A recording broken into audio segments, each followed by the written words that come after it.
Kicking off the list at number 10, an Arming Squire.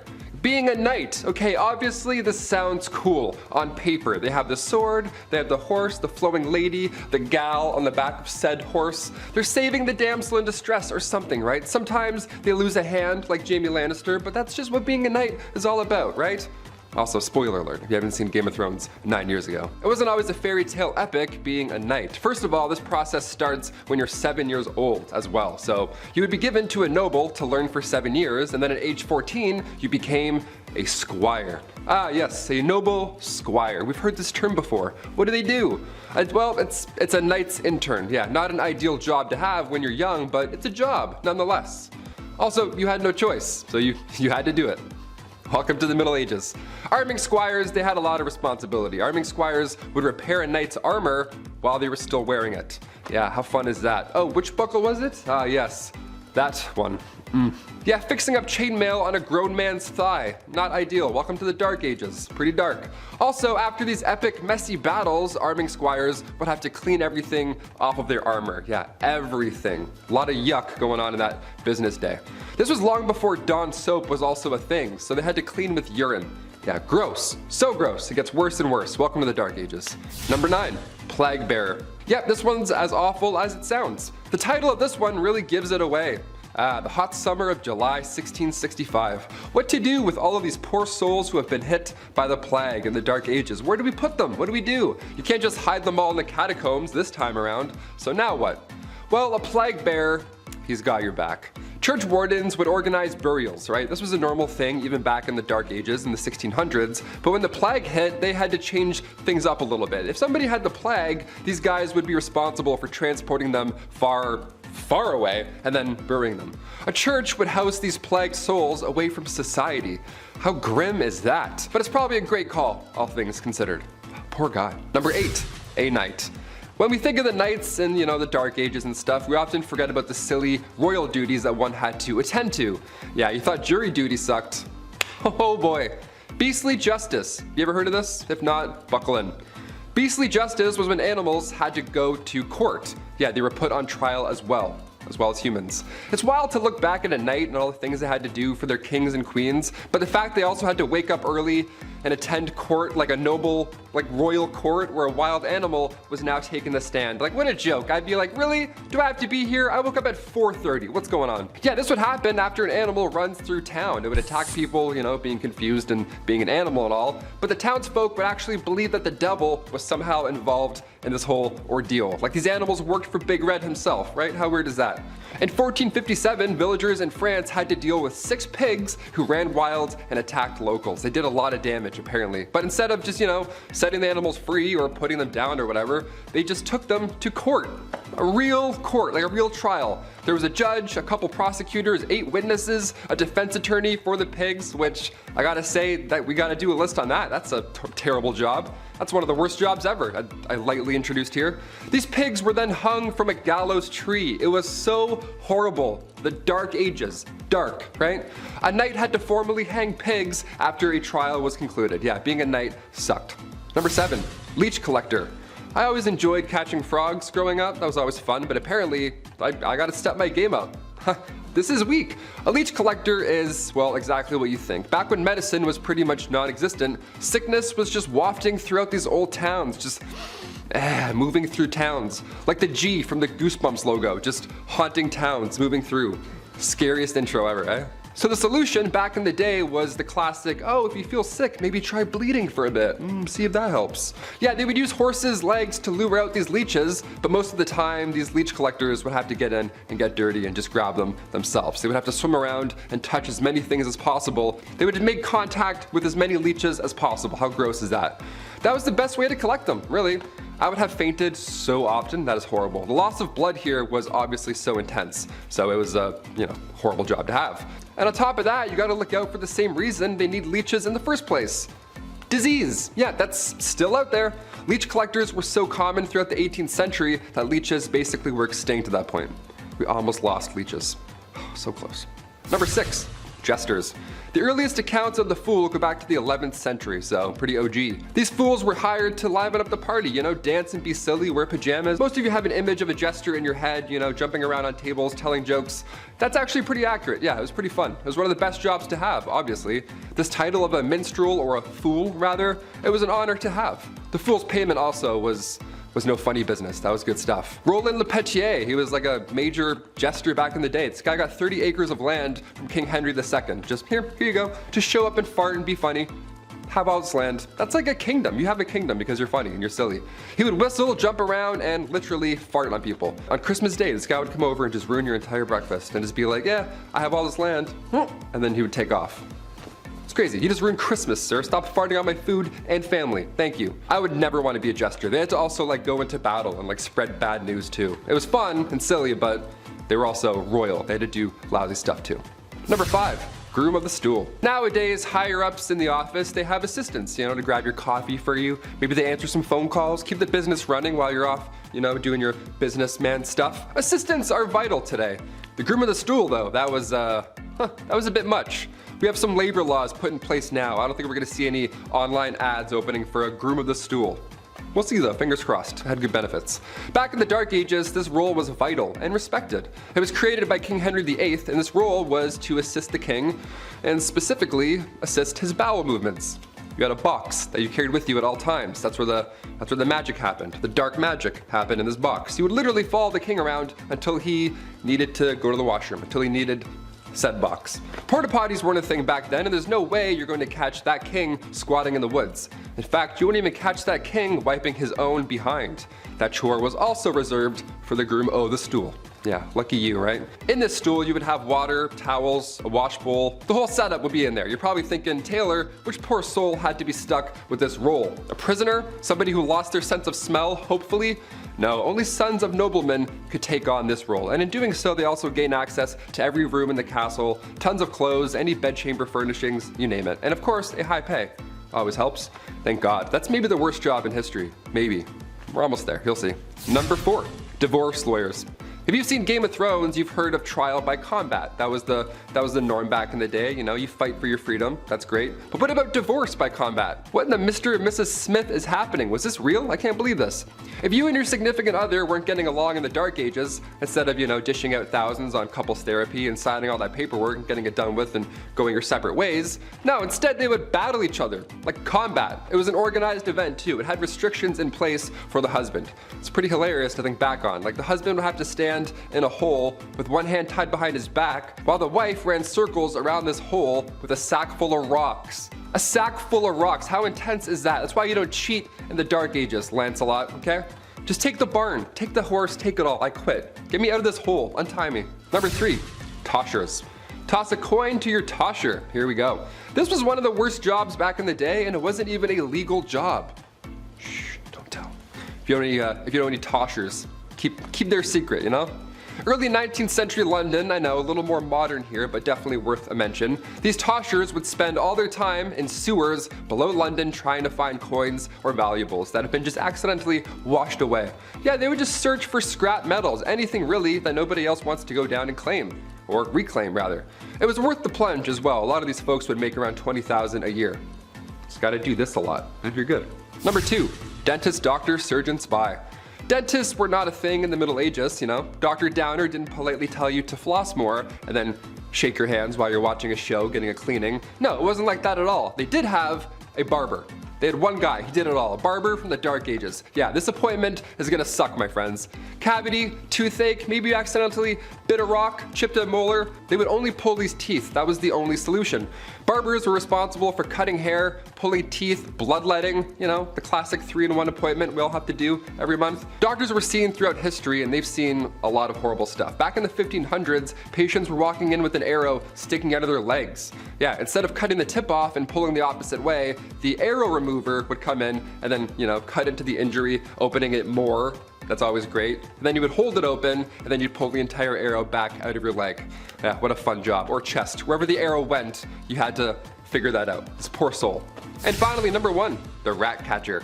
Another Game of Thrones classic. If you're a rat person, I know there's a lot of people who do like rats, like rat tricks, and they have like cool rat friends. That's awesome. I'm not one of those people. I'm not bashing you, but I am bashing this job. This would suck. First of all, rats as a medieval punishment was horrible. Where do I even begin with this one? This was one of the worst punishments for the rats as well. This is a 2-for-1 when it comes to pain.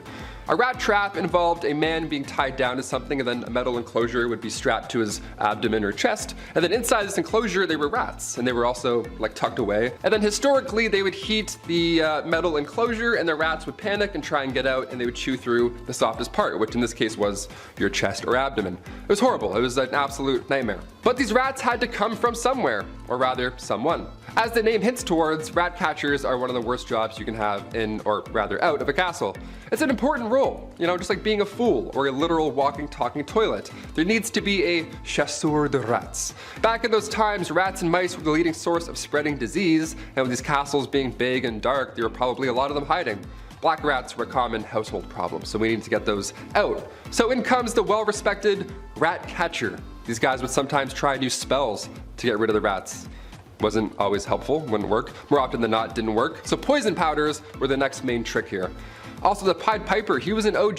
Historically, he would do a musical number to exterminate your pets. If anything, he should be getting a bonus. Any rat catcher, actually, today or back in the Dark Ages, you deserve a bonus, my friend. You're a brave soul. Number 10, Treaty of Verdun. The Treaty of Verdun, or also known as Traité de Verdun, was a contract agreed on in August 843 in which divided the Frankish Empire into 3 kingdoms among the surviving sons of the Emperor Louis I, the firstborn son and heir of Charlemagne. Long story short, all the grandsons were all at civil war with each other about who was getting what did Grant promise. The treaty followed shortly after almost 3 years of wars between the brothers. It was the first in a series of partitions contributing to the dissolution of Charlemagne's empire, and it is seen as a blueprint in which modern societies are based off of. Basically, the brothers all had to split what their grandfather had decreed his own into land. Lothair the First, coolest name, Charlemagne's eldest son, received Francia Media, or the Middle Frankish Kingdom. Louis II received Francia Orientalis, or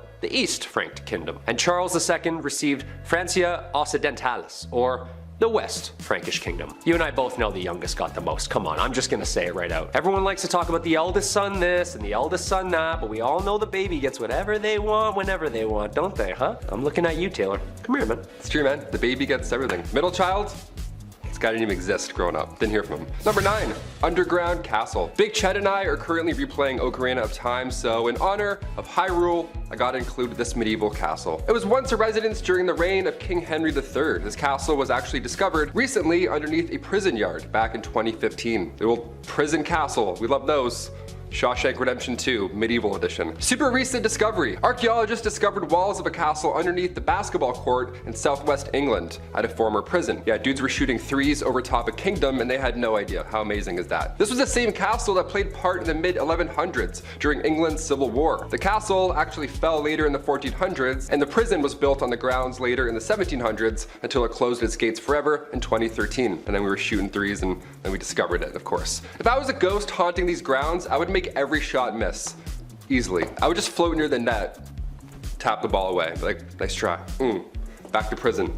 Number 8, stonemasonry. So we all know about who wrote what and who translated what to what text and which language while writing what play, which was based on who. But who built all this stuff? When we think of the Dark Ages, we can't forget the megalithic Leviathan stones carved and molded together to create the enormous Gothic castles and cathedrals that are still standing to this day. How did people do it back then? Well, masons in medieval England were responsible for building. Masons were highly skilled craftsmen, and their trade was primarily used in the building of castles, churches, and cathedrals. There were 3 main classes of stonemasons. There was the apprentice, the journeyman, and the master mason. So what would a medieval construction site exactly look like? Well, of course, there's the master mason. He's usually the head and the overseer of the work, and he's the most skilled of the tradesmen. This is like the head honcho on site. We've all seen this guy walking around site. He's always angry, he's always yelling, "Hey, who's got the plans? You, give me those. What are these? Backwards, you idiot. I'm gonna put the window down there." So how did they exactly chisel out all of these castles from one giant rock? Well, they didn't. The stone had to be quarried first from quarrymen. These were not masons. Their job was to get the stone for the masons to work on out of the ground. Local stone was used first, but occasionally stone could travel vast distances, even from other countries. So I gotta drag that boulder there all the way to Scotland? okay? Some of the most beautiful architecture ever created can be still seen across Europe. The amount of time and skill it took for these people to have designed, constructed, and chiseled such megalithic sites still baffles me. I'd be trying to read the plan still.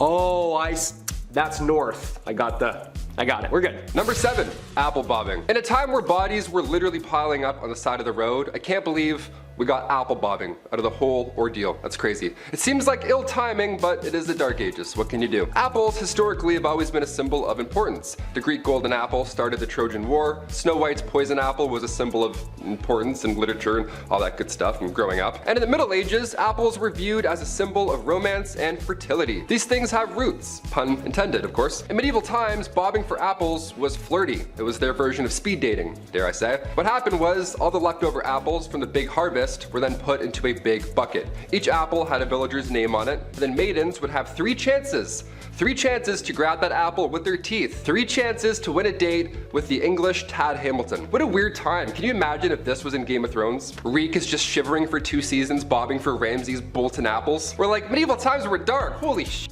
Number 6. The feudal system, aka feudalism, was a form of structure system existing in medieval Europe in which people would work and fight for nobles who gave them protection and land in return. A social political system in which landowners would contractually bind tenants to exchange their goods, loyalty, and simple space for safety and comfort within the laws of those ruling. Basically, this is like our renter's agreement now. I'll give you a place to stay and some heat. You give me an unfathomable and overpriced amount of shillings for these extremely low ceilings. Yeah, talk about crooks, man. This system stayed in place for more than 1,000 years and managed to fizzle its way out of society somewhere in the 15th century. Not just anybody would ask to be signed to this deal. There was structure and there was order. There was a lord, aka the landowner, aka your landlord, allowing vassals, aka tenants, to rent the land by providing services, especially military services. Yeah, you can stay here, but once in a while we're gonna need you to dump a bunch of boiling water and over that wall. Is that cool?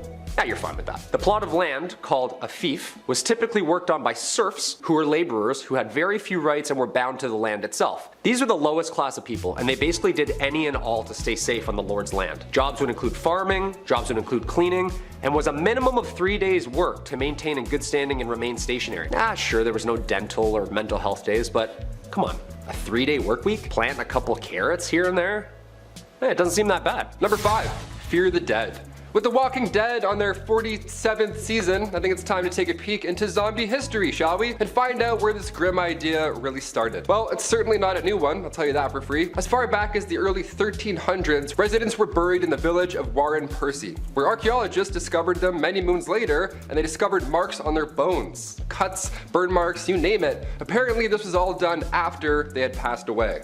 But why? Scientists believe that these injuries inflicted after their untimely death were to prevent them from being reanimated, you know, coming back to life and haunting your village. To keep them in their graves, of course. Unless this dude did something to piss off an entire village that much, they were clearly afraid of this corpse coming back to haunt them. Number 4. Studia Generale. This period also saw the birth of what we call the modern university. This was a culmination of material translated and taught to provide a new infrastructure to scientific scholars. Some of these new universities were registered by the Holy Roman Empire as an institution of international excellence, giving it the title Studium Generale, or better known as Studia Generale. Most of the early Studia Generale were discovered in Italy, Spain, England, and France. These places of study were considered the most prestigious places of learning in all of Europe. I bet you the school hoodies were still so expensive. Just someone's old textbook with a mustache drawn on Marcus Aurelius. The listed number of institutions began to grow as new universities were founded throughout Europe. As early as the 13th century, scholars from the Studia Generale were encouraged to speak and lecture courses at other institutions within Europe to share documents and information, which led to the current academic culture seen in modern universities today. It's a TED Talk, come on. There had to be one cool professor back then, like the guy who lets the class teach itself, orders pizza, has tenure, and hates the monarchy. Number 3, medieval taverns. Say you want to grab a pint with the local lads. Where do you get an IPA in the Dark Ages? Where do we get a 6-pack of Arthurian ale? Well, this is the medieval ages, so instead of venturing through the woods to hopefully maybe find another town, just ask thy neighbor. That's right, in the Middle Ages, you could brew your own ale. No problem, no one's asking any questions. Give it a shot. In the late 12th century, baking bread was not freely permitted, but making ale in your basement was. I guess that's great. So the higher ups, the noble lords, they wouldn't care if you made ale and had a block party, but if you made a weak ale, or it was improperly measured and then distributed, Then, and only then, do you get a fine. Arrest this man at once. Number 2. St. Patrick. St. Patrick was a 5th century Roman British Christian missionary and bishop in Ireland. Also known as the Apostle of Ireland, although he is the first apostle, having lived prior to the current laws of the Catholic Church.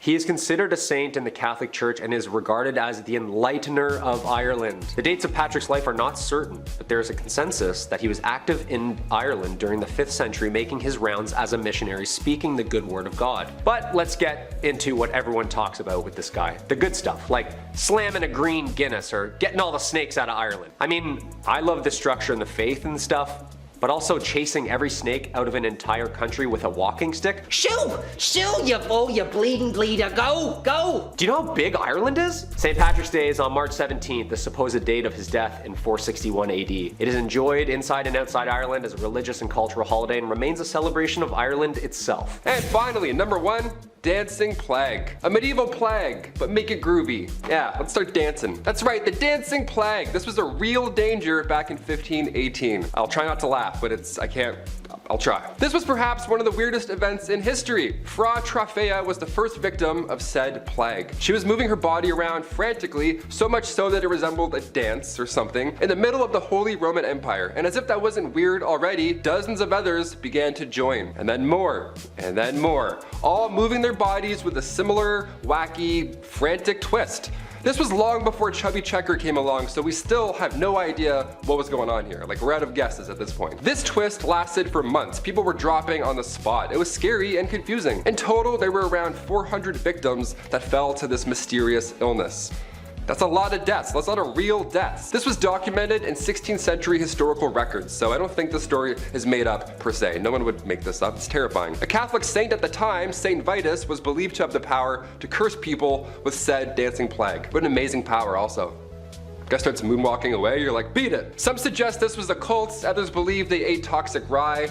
Who's to say for sure? Either way, we're all dancing. This off is cutting-edge courtship, quite literally in this case. It was traditional in some Nordic countries to have courtship customs involving knives and daggers. This is due to sacrificial nature in their original belief. The purpose of a dagger is prevalent for that after all, but it was also due to its functionality. In Finland, when a girl came of age, her father let it be known that she was available for marriage by providing her with an empty sheath. The girl would wear an empty sheath attached to her girdle, skirt. If a suitor liked the girl, he would put a pukoko knife in that sheath, which the girl would keep if she was interested in him. If she wasn't, she could just toss that anywhere. The knives were often custom, so a man would be able to woo a woman with unique details and imagery on a blade, but could also offer an heirloom or traded blade. Seeing as women of the Nordic region didn't shy away from handwork such as farming, jewelry making, clay working, etching, clothiers, and even some positions like smelting, a blade was a thoughtful and convenient gift that also said, I love you a whole dagger's worth. Something so romantic about giving someone a gift they could quite literally kill you with. In the meantime, while the scans are giving blades, the English are being taught the no-no days and the no-no ways. In layman's terms, they were being told how to have intercourse and when. That just doesn't make for a fun title. You may be familiar with these laws and regulations. They've come up in some of our other medieval and middle age videos. This was a time period where the church had a lot to say in state affairs. Not to say that it doesn't now, but they were able to make determinations such as intercourse schedules around the religion. Real laws were in place that people could not have sex on Sundays, Thursdays, or Fridays due to religious reasons. Whenever a holiday had a fasting period, such as Lent, abstinence was expected then as well. If anyone was to deviate from the set rules by having intercourse, they were committing a grave sin. These laws were written in penitentials, which were books that indicated what was allowed under the church rules and what was not. Oral, backdoor, premarital, and self-inflicted intercourse were banned in these books. Now thankfully their wide-range taboos included some good stigmas to have, such as interbreeding, so that minimized people keeping it in the family and messing up our future populations. But even with sexual laws, men could be knaves, which is just an old-timely way of saying being a dog. Now, I'm not saying ladies couldn't have itchy feet and dog their way around too. We do it now and we've been doing it then, but it was a lot worse for ladies to be caught back then. So the general consensus is that it was rare, and when it did happen, it was usually affairs outside of a marriage. In general, young medieval daters had to be cautious, while peasant marriages were a little more than saying we're married most of the time. Reputation, especially for a lady, was huge, as was virginal status. Men of higher higher status often sought out beautiful peasant girls for affairs. Sometimes they benefited the woman greatly and she'd become an heir to a status child, thus elevating her own. But for the most part, it was pure carnal enjoyment men were after, in a time when women were told to do the opposite. And so it became a game of men trying to win a single woman into doing the act. She had everything on the line while he usually had nothing. Secret flings were frowned upon, to say the least, and were often seen as a sign of potential trouble, hence the English ballad that would warn of knaves preying on young fair maidens at country fairs. A young woman caught having affairs was a wild scandal that could even be punished for or put to death, so making the decision to bow to a lord's or even a common man's pressure could quite literally destroy a woman's whole life and being. Yet it's still a decision women made. Ah, hormones. Yet when it comes to marriage, it's always love versus politics. Medieval marriages tended to be negotiations, particularly around dowry, but it wasn't all about money. It was very important that a noblewoman is a virgin at marriage purely out of pragmatic reasons. Marriage, after all, was an alliance union of two families that required healthy and admirable legitimate children to be truly locked in. It's for this reason, as well as the violent men in society, that the church's laws stated that the degree of pressure to encourage a marriage could not sway a constant man or woman, aka no forced consent. What was forced, however, was up to debate, so don't be too proud of them for having that law in place. A woman was able to call off her marriage up until it occurred for this reason, as was a man. Should this occur, dowry was either returned in full or only partially as a fee for the failed union. Alongside this was the courtly love direction romance and marriage began to take in the mid-ages, during a Shakespearean and theatrical influence. Marriage started to become idealized. We'll circle back to how this affected people later, but lower classes consistently did marry for love, since there's little to be gained materially from marrying for them. For most part, there was no official ceremony. That the social level marriage was more like, hey, we're married now and living together. By 1400 AD, there were actually many laws decreeing marriages needed to start becoming a public affair, and one may wonder how often people did marry in secret. Next up, watch lords try to impress ladies with a lance measuring contest. As mentioned, courtly love and chivalry are important facets of medieval society and culture, and seeing as tournaments and displays of masculinity were centerpieces of this culture, it's no surprise it made its way into courting. By 12th century England, tournaments were in full swing, usually consisting of jousting and melees, a big organized throwdown between knights that were not expected to be dangerous but occasionally resulted in serious injury or death. These tournaments were respectable places to meet potential suitors, and singles flocked to these spots to watch heroic knights joust and parade themselves around while noble maidens looked on adoringly. Some contemporary conservative commentators, as well as the church, however, complained that the tournaments were places of frivolity, scandal, and lust. Buzzkills. Don't worry, if sword fighting isn't your forte, then poetry or songwriting were also popular ways to express your love to a lady. And remember, when meeting a beloved, dress to impress, but not so much that you cause a scandal. Remember, sumptuary laws exist. It'd be pretty embarrassing to be arrested and sentenced on your first date with someone. It was advised that medieval women getting ready for a date should wear their tallest steeple hat and their best dress, and top it off with their finest linen wimple. This helped to elongate the neck. A long neck on a woman was considered beautiful. So was a bunch of other weird stuff that we'll get to in a second. Meanwhile, men should always remember on a date to wear their best gown and hose, which are pantyhose. But as said, don't dress too posh. The sumptuary laws of medieval England, such as the statute concerning diet and apparel of 1363, tried to ensure that citizens did not dress or consume above their social status. These rules included what kind of fur trims could be worn and by whom, colors, hats, patterns, shoes, and all the whole shebang. Check out our video Top 10 Unusual Medieval Laws You Never Knew Existed to learn more about sumptuary laws and laws of fashion. The rules of etiquette will most definitely help you avoid scandal when invited over to the family home of your potential lover, and they were genuinely as follows. 1. Keep your hands clean. Don't stroke the dog or the cat. Be sure to wipe your fingers on the tablecloth instead of licking them. 2. Bones are not to be gnawed, and don't pick your teeth with the sharp irons. 3. Don't eat with a fork. Forks were used to prepare food, but most medieval Europeans thought forks were an odd thing to eat with. 4. Don't eat with a knife either. Many people carried the knives on them on their belt to carve up the food before eating, but don't eat with it. 5. Okay, if it's a liquid, use a spoon. People tended to eat with their hands for everything else. 6. Don't sit too close to the salt cellar. Salt was expensive and associated with prestige, so it's a good dating tip at a big dinner to see who sat closest to the salt cellar. And 7. You can burp, but look up at the ceiling as you do so. And 8. Remember, you must not urinate at the host's premises unless you're staying overnight and it's before bed. Obviously, some of these things like wiping your hands on a tablecloth, eating without a knife, or holding your pee until it's time to go are pretty unusual to us now.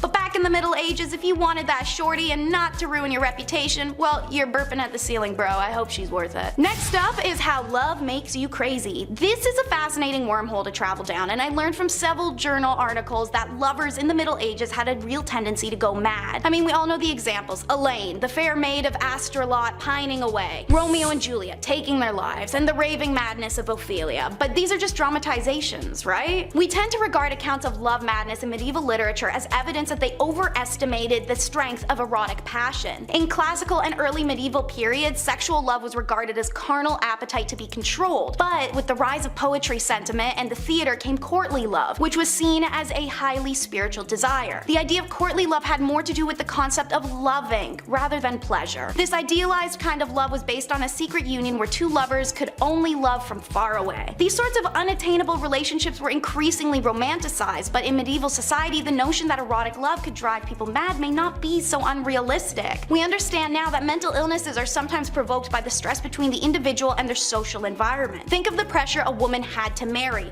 Her whole life is purely based on existing for marriage and childbirth. The headspace created would be incredibly vulnerable to valuing all self-worth off of said marriage. If she had no suitors or faces rejection and begins to start aging out of normal marrying age, these could be detrimental to her mind. Mental illness existed in the past. This level of self-worth being carried by societal pressure that also will punish a woman for her sexuality or existence of it should it be perceived as sinful or unwomanly is unbelievably stressful. So yeah, women primarily would literally be driven insane by marriage and their value being tied up in it. But it's okay to be crazy as long as you're hot, so let's follow these medieval beauty tips. These are actually documented tips I rounded up, so let's run through the list. First, pluck your eyebrows and move your hairline back. A high forehead was considered attractive. One hair removal recipe was a vinegar mixture with ant eggs and ivy. Yum. Second, cancel all your Mediterranean trips. You need to whiten your face. Paleness was considered beautiful, and to achieve this, some women would apply mixtures to their skin such as white lead powder mixed with sheep's fat. Weird.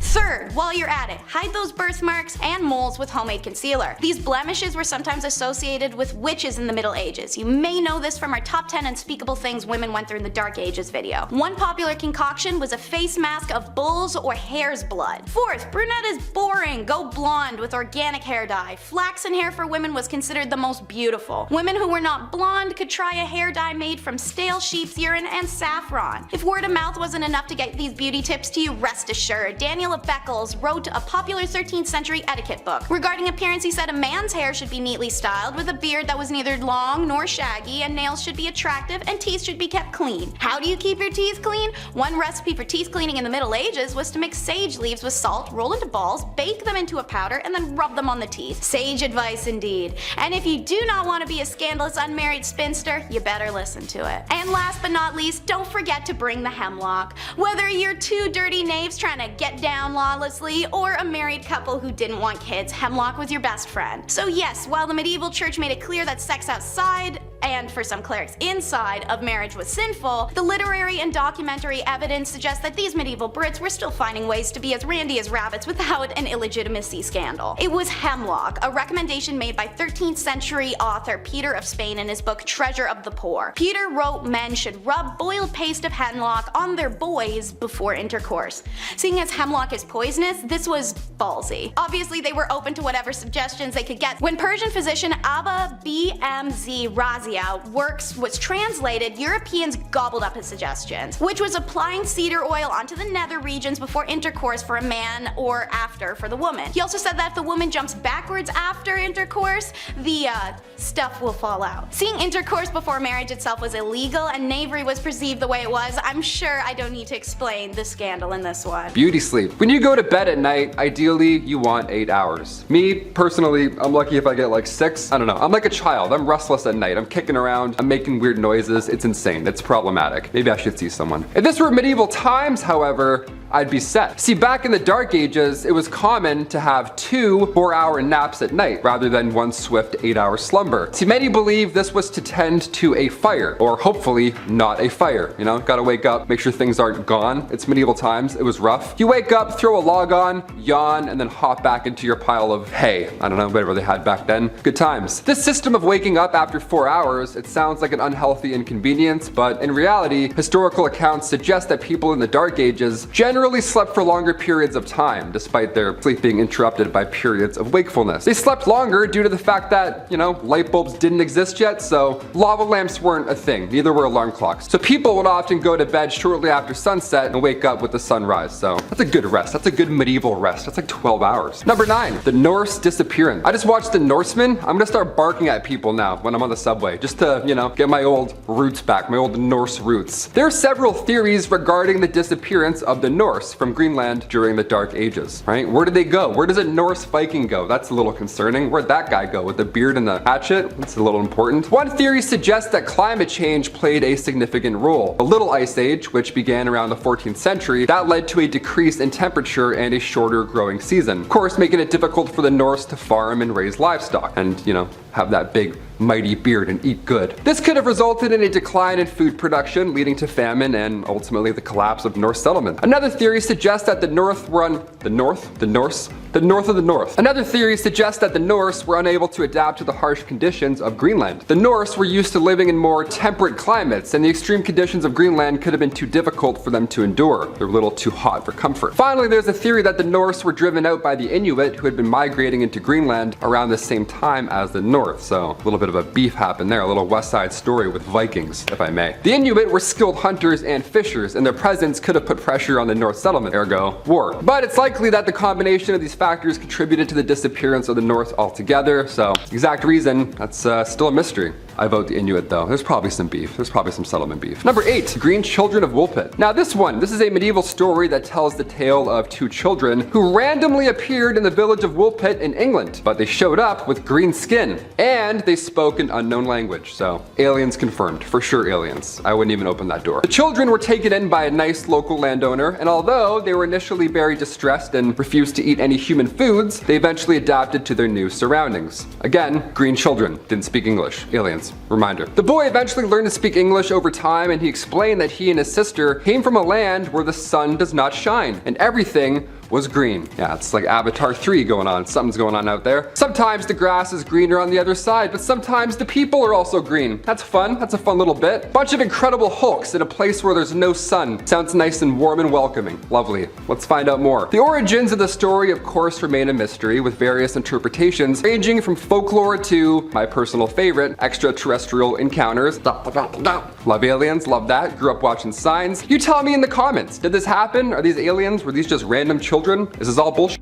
Who knows? Number 7, Shroud of Turin. The origins of the Shroud of Turin, a piece of cloth that bears the image of a one Jesus Christ, a crucified man, shrouded in mystery it seems. According to tradition, the shroud was used to wrap the body of, again, one Jesus Christ after his crucifixion, and many Christians believe this right here to be the burial cloth of Christ. I pointed like I actually have it here. I don't have it here. I wish I did. That would be great. We get a lot of likes, but no, it's over there. However, its authenticity is the subject of ongoing debate, of course, because who really knows? The shroud first appeared in historical records in the 14th century, and it's been housed in Turin, Italy, since the late 16th century. Again, that's a pretty mighty piece of cloth right there. Next national treasure. Nicolas Cage has to grab that and put it in his pocket like a cowboy. Number 6, John Cabot's fate. John Cabot, he was an Italian explorer who sailed under the English flag, and he's known for his voyages to North America in the late 15th century. His final voyage in 1497, this was intended to establish English trade and settlements in the New World. But Cabot, he set out with a small fleet of ships from Bristol, England, and he sailed along the eastern coast of North America. However, something happened. He encountered difficulties, I guess one could say, including rough weather and a mutiny among his crew, which is much worse than a storm, I would say. And his fate remains unknown to this day. That rhymed, Dr. Seuss, love it. Some historians believe that Cabot may have perished at sea, while others speculate that he may have made it back to England and then died there. So, how did he go? Was he eaten? Who knows? Who really knows? Number 5, the plague. Yes, we just lived through one of these. Isn't that neat? Can't wait to tell my kids about that one. Plagues are everywhere throughout history. Some are short, some are impossibly incredibly long. The bubonic plague arrived to medieval England in 1348. Now the death toll here, it was devastating.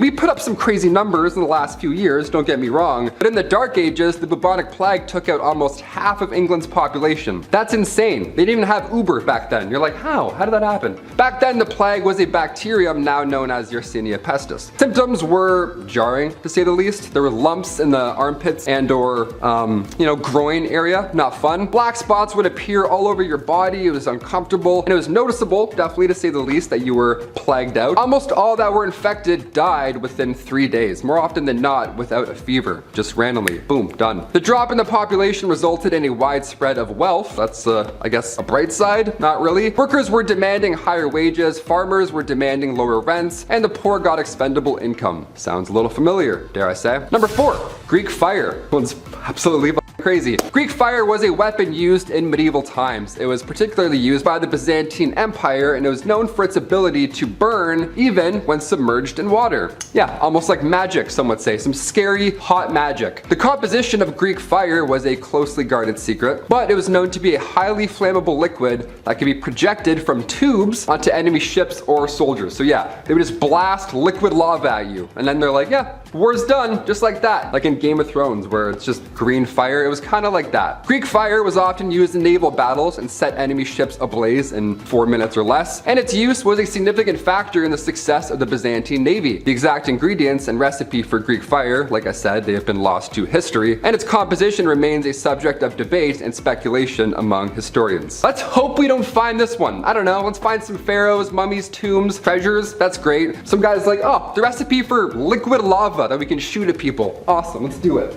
Number 3, the Vinland Map. The Vinland Map, this one's fun to all the toptographers, map people. This one's for all the map fans out there. The Vinland Map is a medieval map that depicts parts of North America, including a region known as Vinland. Not to be confused with Vineland, that's pretty good, that's a fun one. Vinland is believed to have been visited by the Norse explorer Leif Erikson around the year 1000. Now the map was first discovered in the 1950s, and it's believed to date back to the 15th century. Buster Rhymes, I'm like, however, its authenticity has been the subject of ongoing debate among scholars and historians because, it's like Atlantis. Some have argued that the map is a forgery, while others believe that it's a genuine medieval artifact, like the Shroud of Turin with, Jesus' selfie. This is amazing. I have to say, I believe this was once a real place. Sure, why not? The amount of pharaohs and leaders, dictators, all these people throughout history lost in books that have been burnt. Of course, there are places and maps that have also been lost to history. Or maybe I've watched too many National Treasure movies. Could be the latter. It's probably that too. Number 2, the Dancing Plague. All right, this one's fun. Hit that like for Step Up 2 fans. This one's gonna be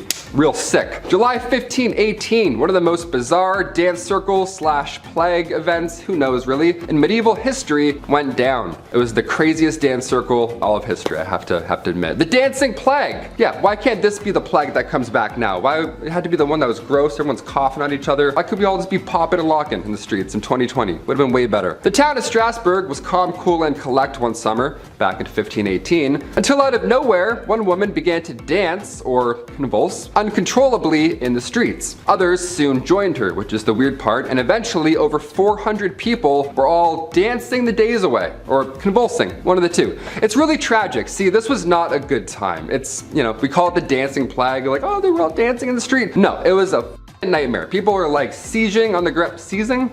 People are seizing on the ground. It was tragic. A good amount lost their lives due to pure exhaustion alone. Authorities, they tried their best to help out the situation. They paid for musicians to perform for them while they convulsed, which is just the thing you need back then. They're like, oh my god, what's happening? Quick. They just played music. They're like, this makes it way better. This is so fun now. No, it was horrible. Everyone was sick. This was a disease. This happened a few times in Europe, believe it or not, between the 14th and 17th centuries, and we still don't know what exactly happened. All we know is that it was some sort of illness and that it was not like Step Up 2. Apparently it was not sick, nor 3D, nothing like that. And finally, number 1, no insults. This one here is great. This would change the game today. If we brought this one back, so good. I can't whistle, but it'd be like that. If you hurled insults at somebody back in medieval times, they were entitled to compensation, and they could summon everyone else who's around at the time to be a witness. Yeah, if you spoke bad of someone during the Viking Age, even if the person wasn't there, it could ruin their reputation. And because of that fact, you now need to pay them for the possible damages you caused with your words, with your sick, nasty words. It doesn't even matter if the insult was true either. The reputation was how you gained employment back then. It's how you met friends, and it was really important. It was an important thing not to be messed messed with. Also, if you insulted one man, apparently you insulted his entire family as well. So it's like that Vin Diesel kind of Fast and Furious families everything vibe where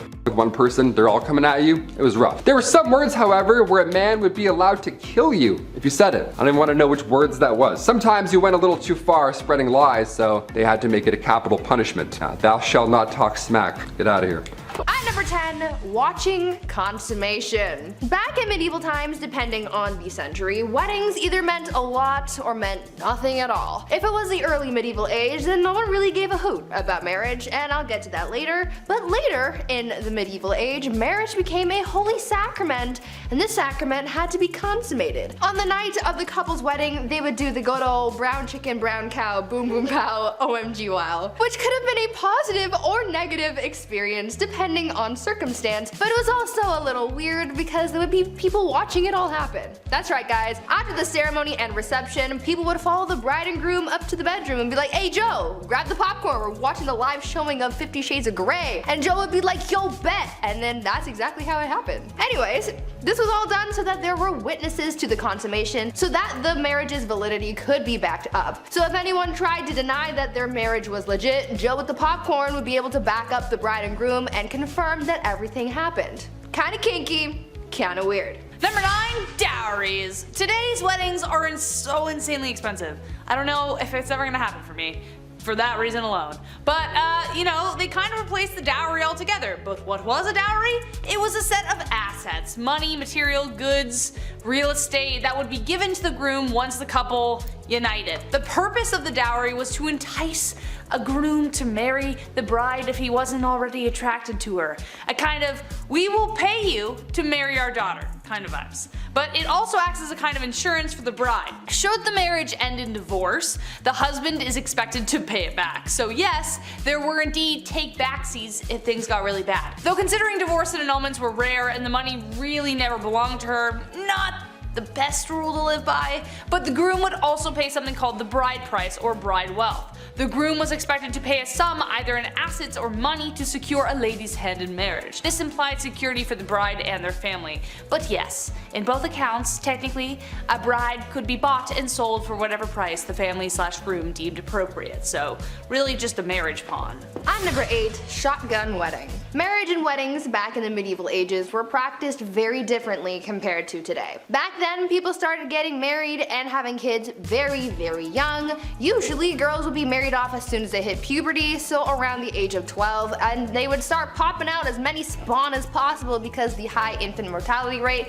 made it very difficult to grow a family. On top of the duty to further the population, these marriages weren't for love. Arranged marriages were the norm back then because it was mostly used to join families for status or alliances, or because your dad owed Billy from down the block a favor and he offered you to his son Billy Jr. Marriage ceremonies were also very different back then. Because marriage wasn't as big of a fuss as it is now, it didn't matter where you got married or how soon. You could get engaged in the morning and be married by lunchtime if you really wanted to. Most people didn't need permission to get married, so they could hold the ceremony anywhere. Marriage ceremonies could be held in places like pubs, in the middle of the street, or even in bed. Because of this, it made it really hard to know who was married and to whom until the 12th century when it was declared a holy sacrament that must be observed by God. Number 7, no objections. So obviously, with a lot of people marrying willy-nilly, a lot of marriages mostly made people miserable. Maybe. Enemies to lovers is my favorite book trope, so who knows how spicy things actually got. I hate you, I love you, next day, I don't know. But the famous line, speak now or forever hold your peace, only got introduced in 1215 to try and flesh out drama before they couldn't go back. In the Middle Ages, drama, discovered after marriage vows were exchanged, caused major problems since divorce wasn't easy or, you know, accepted. We will get to that later. For instance, Joan of Kent, who was known for marrying Edward the Black Prince and mothering Richard II, had a secret marriage when she was 12 years old. She didn't get approved. In her early teens, she was married to an aristocrat, but the secret marriage was discovered after 8 years. The papal court had to overturn it and return her to her knight. He died 11 years later, and it was after that that her cousin Edward married her. Wouldn't it have been nice to know that little detail before she married the aristocrat guy? Yeah, probably would have saved a lot of heartbreak. Hence why the speak now or forever hold your peace was introduced. At number 6, Shoes! Back in the days of old, shoes were apparently a huge staple in society. They were pointy and weird and expensive and complicated and were even integrated into marriage practices. During the wedding ceremony, it was a tradition for the father of the bride to take one of the bride's shoes and give it to the groom. The groom would then tap the bride on the head with the shoe in a token of his authority. But the shoe traditions don't stop at bopping people on the head like little bunny foo-foo. You know how these days there's a tradition of throwing the bouquet at weddings, and apparently whoever catches it is the next to get married? Well, that tradition sort of came from the medieval tradition of throwing shoes at weddings. Instead of throwing flowers, brides would throw shoes at their bridesmaids to determine who was next to walk down the aisle. Now this whole bride throwing things idea has failed me before because I caught a bouquet once and I'm as single as ever, so maybe someone needs to chuck a shoe at me or something this time. Please. Number 5, the bedroom trial. So divorce, again, wasn't a thing. On the upside of dying early, it potentially meant that you weren't locked in a marriage for too long. If the marriage did end, it wasn't a divorce, it was an annulment, which was very expensive. A common reason this happened was due to consanguinity, which was close relations by blood or marriage, which was forbidden. Other grounds would be adultery, leprosy, and impotency. Also failure to concede to the marriage debt, which was the obligation for both spouses to engage sexually. It actually didn't matter where this happened, you had to do it even if it was in a church. It was a big deal. Enter the bedroom trial. Court cases from the 14th century show records that bedroom trials took place that would determine whether a marriage should continue. The bedroom part is exactly as it sounds. The man and the woman were placed in a bed together and were to be watched by the wise women for several nights. If over the course of the night the man's member remains of no use, i.e. impotence, then it was determined that the marriage should end. But the wise women were most likely either complete strangers or the groom's grandmother. So I doubt that would have helped with the getting it up part. Poor guys. At number 4, marrying the country. If you married an entire country, does that count as polygamy? Are you technically married to everyone in the country or just the one country as a singular unit? These are the shower thoughts that I wish I could ask medieval queens, but unfortunately they died a long time ago, along with their marriage secrets and probably some recipes for poison too. Back to this whole marrying the country idea though. Back in the medieval age, when someone became queen, they had to get married more than once. For them, it wasn't just about marrying their spouse, they also had to marry their country. This process was called consecration, and it was something that a ruler had to go through in order to be a legitimate queen. The queen would go through a symbolic marriage to the realm, complete with prayers and a blessing and a ring and a crown. It was essentially like a real wedding, except the groom was a nation of people. Sounds like a happy marriage to me. Yeah. Number 3, the veil. As we have determined so far in our list, love wasn't the primary reason for marriage, especially for nobles, so as a result there were quite a significant amount of arranged marriages. Besides the symbolism of humility and purity, it was also used as a way of disguising the bride entirely. The bride would often be wrapped from head to toe to protect her from evil spirits. This tradition goes all the way back to ancient Roman times. That's one explanation, but during arranged marriages it was more literally used to hide the face of the bride from the groom. So if he didn't like what he saw after he literally unwrapped the package, well, too bad, she's yours now. Eventually veils progressed to being much smaller, but the tradition of revealing the bride to the husband to declare ownership remained a tradition even to this day, kind of, except now it's more romantically idealized. Did you see Priyanka Chopra's awesome veil and that, you know the one. At number 2, long distance marriage. You know how during the pandemic people started having Zoom weddings? Well, in a way, people have been doing something similar since the medieval ages. Back then, a lot of weddings were simply for political reasons, and so a big ceremony was rarely needed. So when two people from different kingdoms were getting married, they didn't necessarily need to be there for the wedding. Instead, they could send proxies and have someone marry their new spouse on their behalf. This would be the legal binding of marriage, you know, the paperwork side of things. But once both parties could finally meet in person, then they would hold a second ceremony with all the pomp and circumstance that you would expect. And yes, it still included the whole watching the consummation thing. Ew.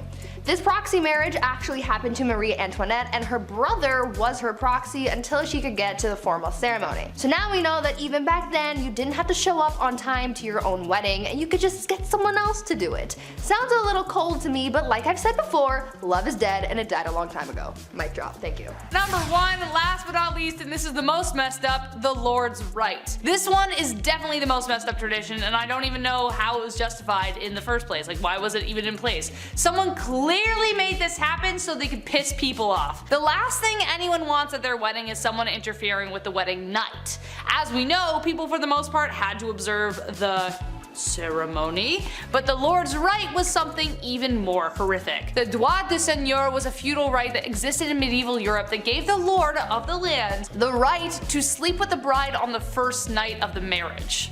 That's right, so most often they would take the bride's virginity. Now, just how often this right was carried through is debated, but if your lord had a particular vendetta against you, it wouldn't be surprising. This right could also extend to a lord taking the virginity of every woman in the village, even if they didn't want to get married. It was ridiculous. However, late Middle Age and Renaissance era texts don't clearly determine whether this practice ever occurred. Texts from 15th century Switzerland references the Lord of Mar demanding the right of the first night or a hefty fee. So either you pay for it or I do it. The droit de seigneur was depicted in Mel Gibson's Braveheart, which added to the infamy of the idea, but no physical evidence determines whether any lord actually did it, but it did technically exist. Gross. Number 10, farming. In a world with a lack of food, not because I ate it all, which is honestly a good reason, peasantry had to work on their farms, not only to feed the rich, but also themselves. So if the men in your household are ill or sick, then that means it's Ribbit Rosie time, or Farming Fran time, whatever you want to call it.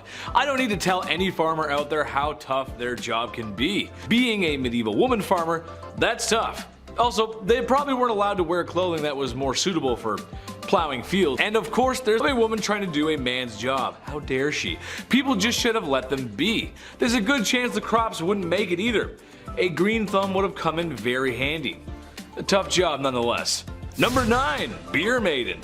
This one goes out to any woman who's ever had the pleasure of working at a certain restaurant that's fixated on women's chests. You know the one I'm talking about. Or any woman who had the absolute pleasure of working at a golf course clubhouse. Keep your mitts to yourself, you filthy animals. I can't imagine the bar maidens of ye olde times had better luck. There really aren't a lot of laws to protect them either. But basically, they helped serve ale in the taverns and inns, which brought in all kinds of unsavory types. Mind you, it's not as bad as it would be in Skyrim or, other fantasy RPGs, but it's still a sour bunch. Sometimes there were just barrels of ale and the maiden's job was to simply just keep filling the tankards and handing them out. I'm sure she was well respected and not even once ever had her personal space infringed upon, right? Of course not, no. Number 8, caring for children. Hey, someone had to do it. A woman's job is never done. At least that's what my mom, my aunt, my grandma, and pretty much every woman I've ever known has always said. Okay, sure, I was a little bit of a handful. I was loud and energetic and I loved to talk. Teachers always said I was a distraction in class. Alright, maybe I was, and maybe I still am. Okay, I am. But at least the women caring for me had the modern amenities of the 21st century. A fridge full of fresh food, washing machines, cars, and a solid structure with 4 walls. So you can imagine if you had to deal with a kid like me back in ye olde times, just with none of the nice stuff that makes life today a lot of fun. Ye olde Chetty running amok. Oh mother, mother! Number 7, the streets. Unusual to most, but very common to women of ye olde times. When you're a woman who's got nothing, sometimes you gotta give something. That something just so happens to be what's hiding in your pants. It's a profession that's as old as time, and it will not be going anywhere anytime soon. Women work the streets. I don't think that's anything to be ashamed of. Number 6, Joan of Arc.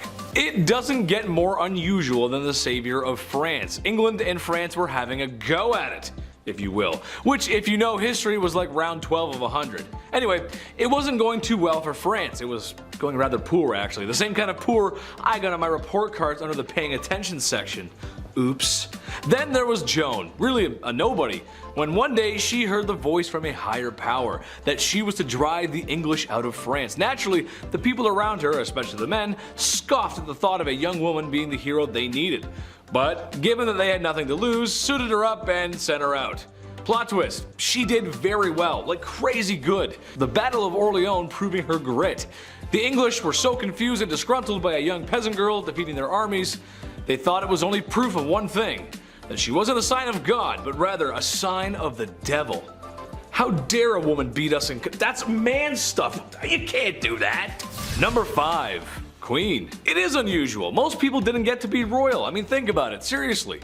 Although I'd certainly like to be, I can't just imagine it. King of the internet, king of the black hoodie, nice, or king of the Chinese buffet. My point is that while women in medieval times didn't get the respect that they deserved, and every girl does, queens just had it better, and that's unusual. The queen might not have been as well respected as the king, but compared to the peasantry, she was fed, had four walls around her that didn't leak or wind would, seep through or blow down, and wasn't working herself to the grave every day to provide for a king and queen that didn't think very much about them.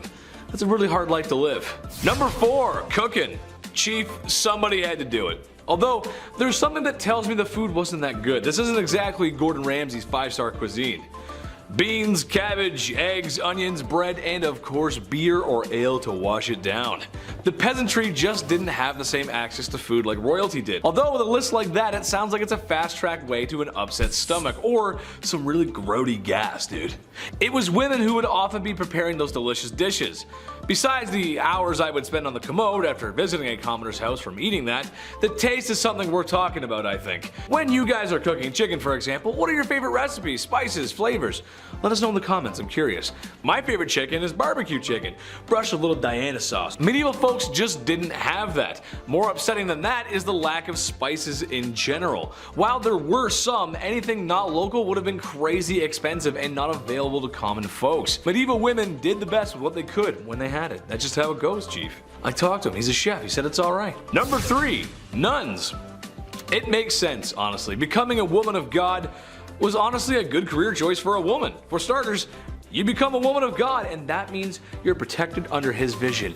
Thank you, Jeebus. And people need that back then, seriously. Secondly, it would also give you a place to live. Some nuns stayed in one town and others traveled where needed, staying in monasteries and convents where it was possible, and probably more comfortable than living in the mud and stone huts that the serf women were living in.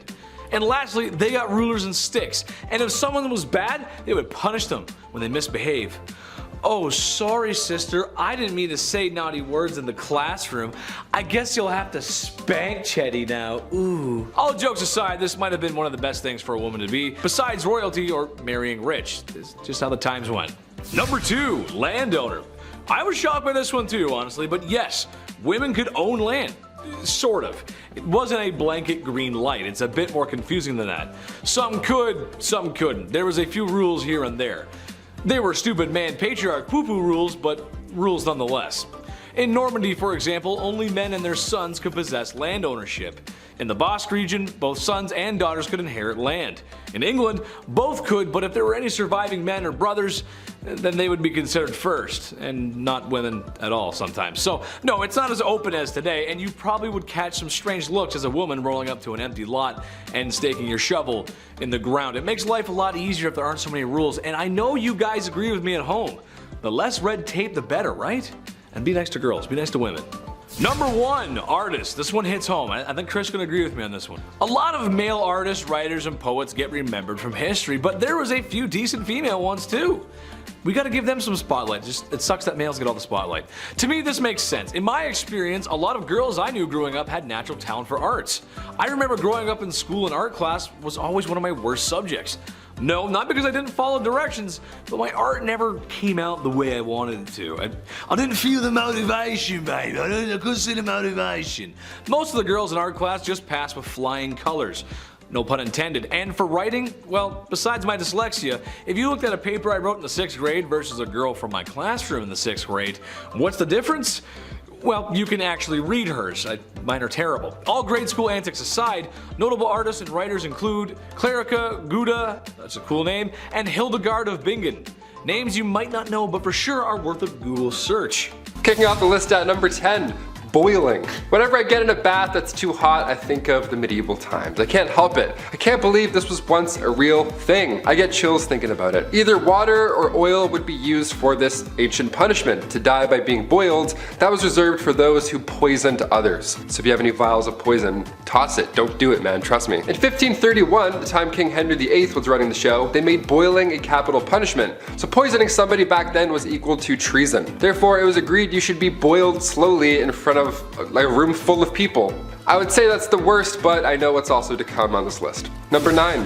water. Taking a step away from the worst physical thing one could possibly go through, let's take a look at how far the mind will go before it too breaks. Sensory deprivation is still around today. In fact, there's many who pay for it. Yeah, they lie in a dark tub full of salt, then they float and listen to Childish Gambino. It's a magical experience. Your senses are powerful, especially combined with water, so this dripping machine, this old water punishment, that was just all bad. You had ice cold water dripping on your forehead and your face over and over for hours and hours. Drops would be at different random times so you can predict it as well. My toes are wiggling while I'm talking about this. This is making me anxious right now. In medieval times, they would tie you down and then using a horn, a big ass funnel, they would pour 9 pints of water down your throat. So water is horrible in many ways. Number 8, fire. Can't talk about medieval punishments without mentioning this witchy classic. Commonly practiced in Babylonia and ancient Israel, then later on in Europe with the classic witch hunts, burning at the stake didn't come from churches, like many believe. They didn't call the shots there at all. That was mainly how small towns settled local beef.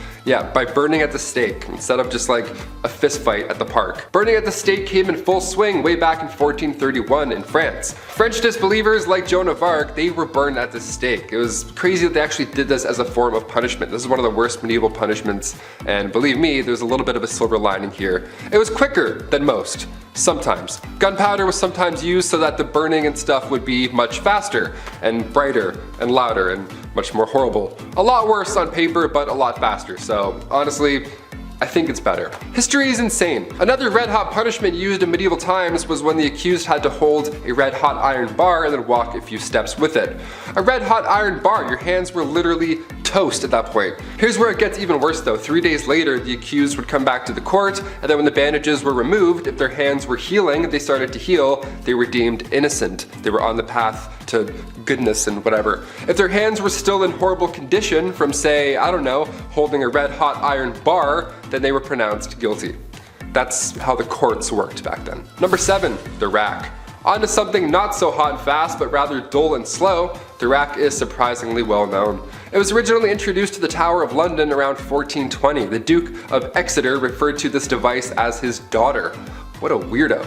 It's like guys who call their car like she. It's like, okay, just a little bit too close to your automobile, man. Relax. It was an open bed frame type device where your ankles were tied at the bottom and your hands were tied at the top. Already we're off to a horrible start. It was horizontal as well, and sometimes it was up. It was all bad. It would just leave you hanging by these ropes, and these ropes were slowly tightened more and more, obviously causing some problems to muscles and joints that were, holding things in place. This was done to extract information. This is also one of the worst things I've heard. Even getting tickled like this would be horrible. I couldn't even imagine. I make jokes because I'm uncomfortable. Honestly, hit that thumbs up to spread some good vibes because we're not even halfway done, folks. Number 6, molten metal. This was another form of capital punishment, and if you've seen Game of Thrones, that'll ring a familiar bell. A few of these do, actually. Yikes. Metal would be heated up in a cauldron for a long time to the point where it was liquid. It was molten metal, just a soup of minerals. Look, we said this video wasn't for the faint-hearted, and here at Bumblebee, we like to keep that promise.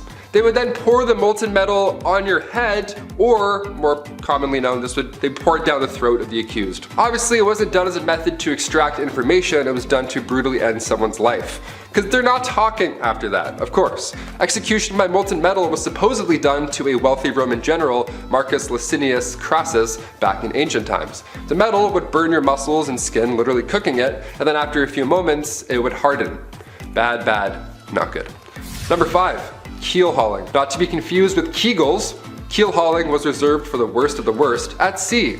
This was used by pirates for sailors who disobeyed orders and all that jazz. The victim would be suspended by a rope with rocks or weights around their ankles, then they're lowered to the keel of the ship where all the sharp barnacles live. After so long, these ships are so old, it's just piled on, layers and layers of barnacles. Then they would get dragged all along them with the water and everything. Water plus pain, it's a lot. It's a deadly combination. Anything to do with barnacles in the sea, no chance. I'll literally tell you anything, Blackbeard. Anything. Number 4, solitary confinement. This is a kind of punishment that still exists in our modern society, but it can truly be one of the worst punishments out there because of the type of psychological distress that it causes. We were all just in a pandemic for so long. We got so bored and we had Netflix and iPads and whatevers. I can't even imagine this back in the day. Basically, it's a prisoner living in a single cell with little to no contact with anybody else. Not even like a guard or anything rattling keys like in the old times. It was just nothing. No one would even check on them. There are many stories about people being locked up for so long they forget about their families, and some people have gone away to solitary confinement for so long that once they're out they just forget how to speak, really. They forget how to be a human and interact in the real world. Solitary confinement and the negative effects that it has on a person is becoming a wider topic of conversation because of the effects on a person's mental well-being, and it's a topic for a lot of human rights organizations. Back in medieval times, solitary confinement was literally just a room made of stones. It was pitch black, freezing cold, you were tucked away below some janky castle, and most of the time you weren't really alone. In the dark, nibbling away at your little piggies were, number 3, rats. Another Game of Thrones classic.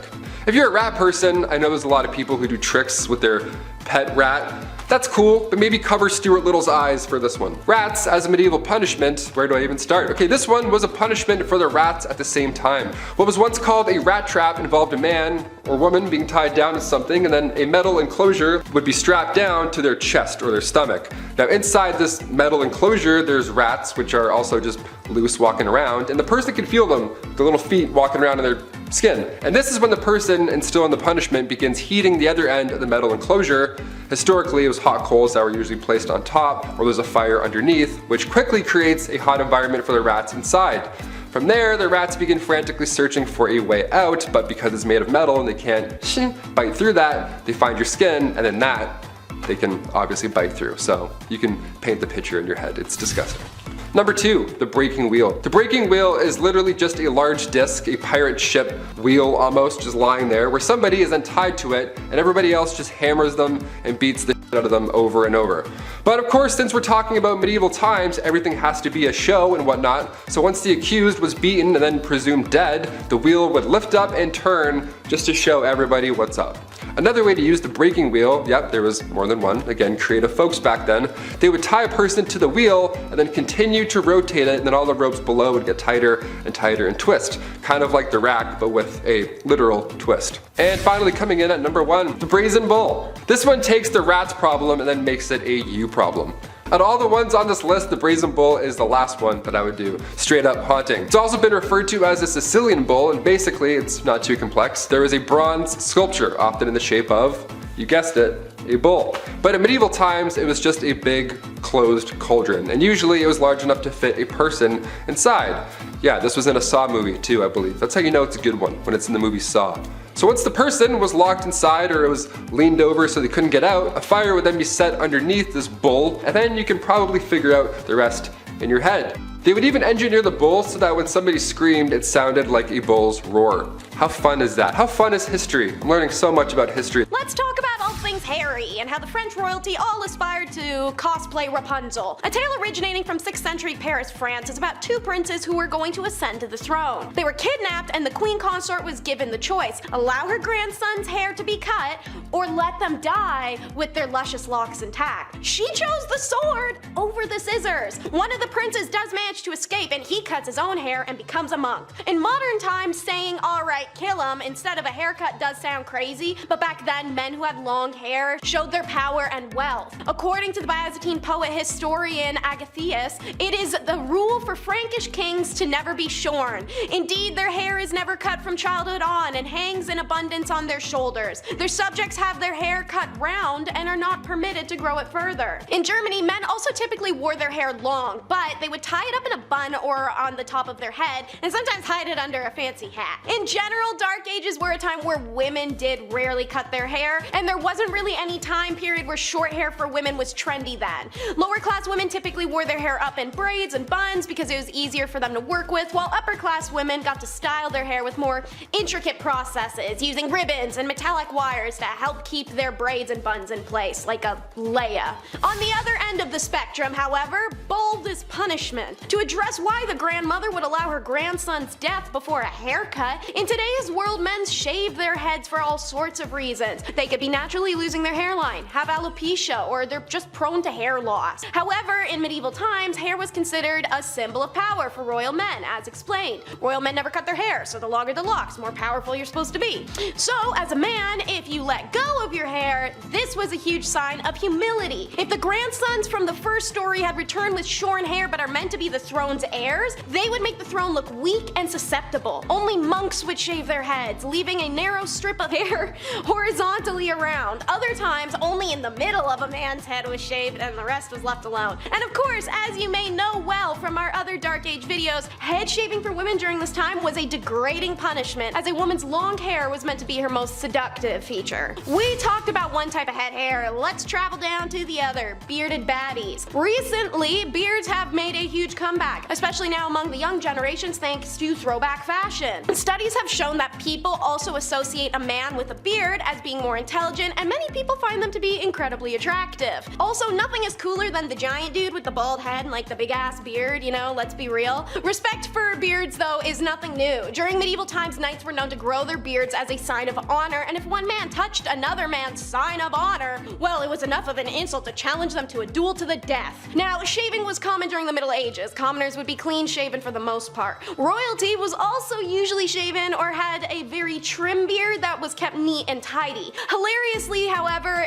this is kind of how barbers get started. Back in medieval times, mirrors were very small and cloudy, so they're not reliable. They were also only available to the upper class. On top of that, razors as we know them today didn't exist, so if you want to shave, you need to use one of those dangerously long razor blades. So most folks would visit the local barber surgeon for a Sweeney Todd style lineup. As we mentioned earlier, monks had shaved heads and no beards, so they took turns shaving one another as a community. And speaking of faces, the Dark Ages were surprisingly skincare obsessed. Vikings are remembered as some of the most hygienic of historical people, and they were reported to have the best practices of personal hygiene in the early Middle Ages especially. Most notable was the near daily bathing they did in the cold waters of fjords and rivers. They used combs made out of ivory or ornate wood carvings, and they practiced braiding their hair for prestige and ranking. The daily practice of bathing and personal hygiene actually was what spared the King of Poland from an outbreak of plagues that had been seen in Europe. Meanwhile, in England,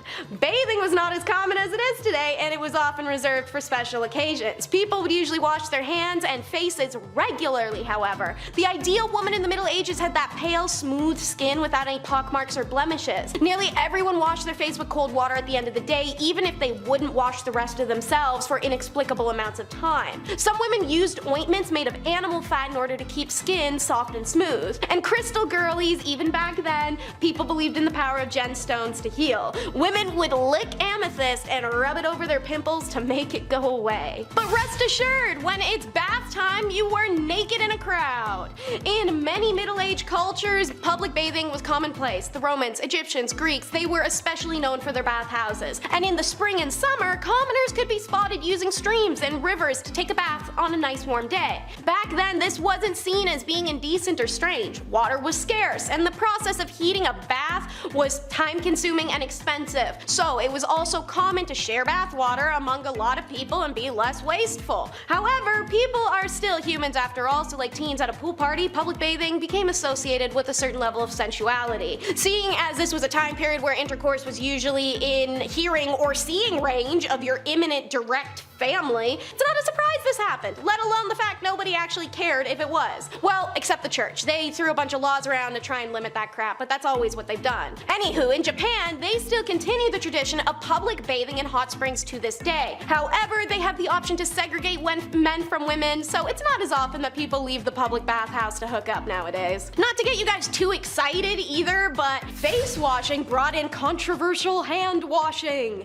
Contrary to popular belief, some groups of the medieval people actually wash their hands multiple times a day. Jewish people in particular made sure to wash their hands before eating, and Christians adopted the same practice. But even unreligious peoples would sometimes wash their hands after eating, since a lot of people didn't own utensils, and wiping your hands on fabric ain't always gonna do it. Case in point, honey garlic wings. In upper class families, guests specifically were always requested to wash their hands by pouring water out of a pitcher called an aquamanile, which was poured over a basin. These aquamaniles were often in the shape of lions or people or mythical creatures. However, no one was washing to the extent of using soap for 20 seconds, the water in these small pitchers needed to be shared among a large group of people. So people in the Middle Ages simply splashed water on their hands before drying and poured the dirty water right back in to wash someone else's fingers later. But you'd think that soap would be involved, especially because endless people essentially had a Dark Age Etsy store. Today, soap is made out of essentially the same products every time. Back in the Middle Ages though, people used a lot of different substances in a cauldron, like witches making a potion just trying to produce some semblance of soapy stuff that don't smell bad.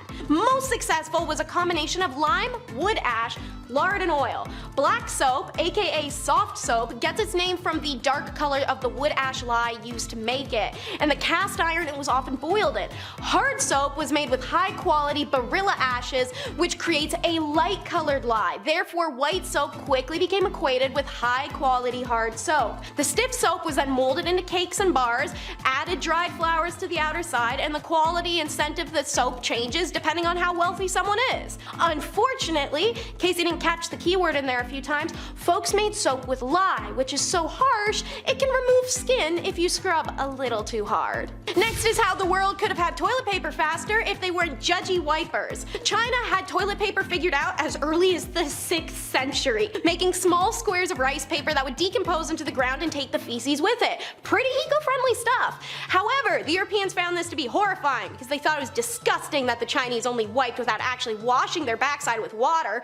Meanwhile, in Europe, they're using a communal sponge on a stick that sat in a bucket of water that wouldn't be changed all day, so please tell me which is more unsanitary and horrifying. In medieval Europe, people sometimes used devices called gonfas, or a gonf stick, as well as a torchicule, or a torch cut. The gonf sticks were sponges on a stick as described, while the torchicule was anything to wipe the bottom, like straw or moss or leaves or wood. You know, the basics. Who has time to care about eye bags though when you're walking around wearing a gag preventer nose bag? Even though medieval people clean their bodies a little bit more than you'd imagine, that doesn't mean the towns were sparkling clean. When you stepped outside, you came face to face with human waste, rotting food, and trash-riddled streets. Horses regularly relieved themselves on the street, as did the live animals in the markets, and so did the people. Also, animals just kind of died in places and people would leave them there. Add in the smell of mold from straw houses and the smell of diseased human or animal skin, and sometimes even corpses. These bad smells were at their worst in cities and large towns. Things were so incredibly smelly, people nearly gagged, especially when it all began to bake under the hot summer sun and heat. So in order to combat the smell, some people wore nose bags, which were fabric-like masks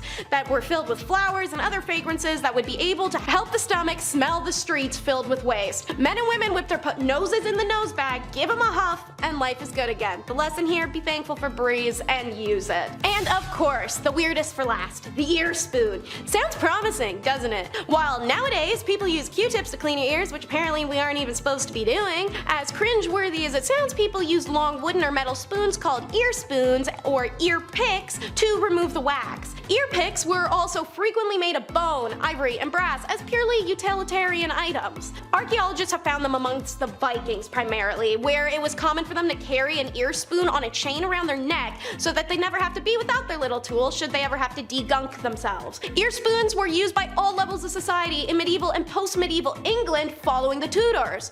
The 17th century English knew about plaque, which they called scale, and they were encouraged by their doctors to scrape their teeth frequently. So these little doodads expanded to include that purpose. And how could I not mention that while a tailor normally would use beeswax to coat thread and make it stronger and easier to use, with no bees available, earwax would do. As gross as it may seem to us today, earwax was worth saving and selling. Number 10. Gucci to the socks. Mansa Musa may be the richest human to have ever walked planet Earth. The 9th emperor of the Mali Empire made his massive fortune by exploiting his country's salt and gold production. It is estimated his wealth today would be worth $400 billion US. That is a lot of money. That is a lot of shkarol. It is, however, difficult to place an exact number on his wealth, as this was a very long time ago, and it is difficult to separate his wealth from the actual monarch itself. However, in his travels, in hopes of securing new trade deals, he wanted to show off his good faith and wealth. When he arrived in Mecca, it was time for a shopping spree, where the wealthy king spent so much gold It actually ruined the economy. Yeah, it ruined the economy of Mecca. Honestly, that's just a big Bruce Wayne play right there. Imagine spending so much money, you single-handedly raised the inflation rate in a major city. And also a few others. That wasn't the only place he did it, surprisingly. He also bragged at one point that gold grows like plants where he's from. Where I'm from, it's super cold and there's lots of snow. We aren't selling snow yet, right? Number 9. Bad Vlad. Vlad the Impaler is Vlad the Impaler. Okay, sure, he wasn't the wealthiest king ever and his empire wasn't that big. But listen, I called the chief last night and he said he ain't it. Vlad was best known for his creative punishments, to say the least. Vlad was just the kind of guy who took some folks he didn't like and, you know, impaled them with large wooden or steel stakes. Vlad, he did not discriminate either. While a lot of poor people did end up with the worst suppository ever, he also ended up unaliving some wealthier folk too. This one time at band camp, Vlad had 2 guys come visit, and when he asked them to remove their hats as was custom in Vlad's kingdom, they refused, which in hindsight was a really bad idea because then Vlad had their hats nailed to their heads so that they may never remove them again. What were poor people going to do? Try and overthrow the guy who left their family members on pikes as some really weird art installation? Truth be told, I've heard too much about this guy for me to even come close to his kingdom. I'm good over here. I don't need to be anywhere near him. You stay over there, I'll be over here, it's all good. Number 8. Return of the Mac. Okay, so you guys know Rome, right? Beautiful ancient city, monuments, aqueducts, a big scary army with red brooms on top of their heads for some reason. Mamma mia, it's beautiful. But it didn't last forever. After many years of conquest and living well, it eventually decayed and sort of split in half, with the west and east. The east becoming known as the Byzantine Empire, which it honestly did pretty well for itself too. This includes the adventures of Basil II. He's nicknamed the Bulgar Slayer. For video games out there, Doomslayer is a big dude in green armor that does what exactly?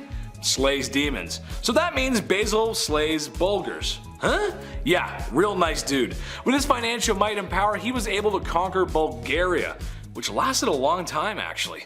And by the time of his death, Basil was the wealthiest man in Byzantine. A classic tale of a man in charge exploiting and pillaging those less fortunate. Number 7.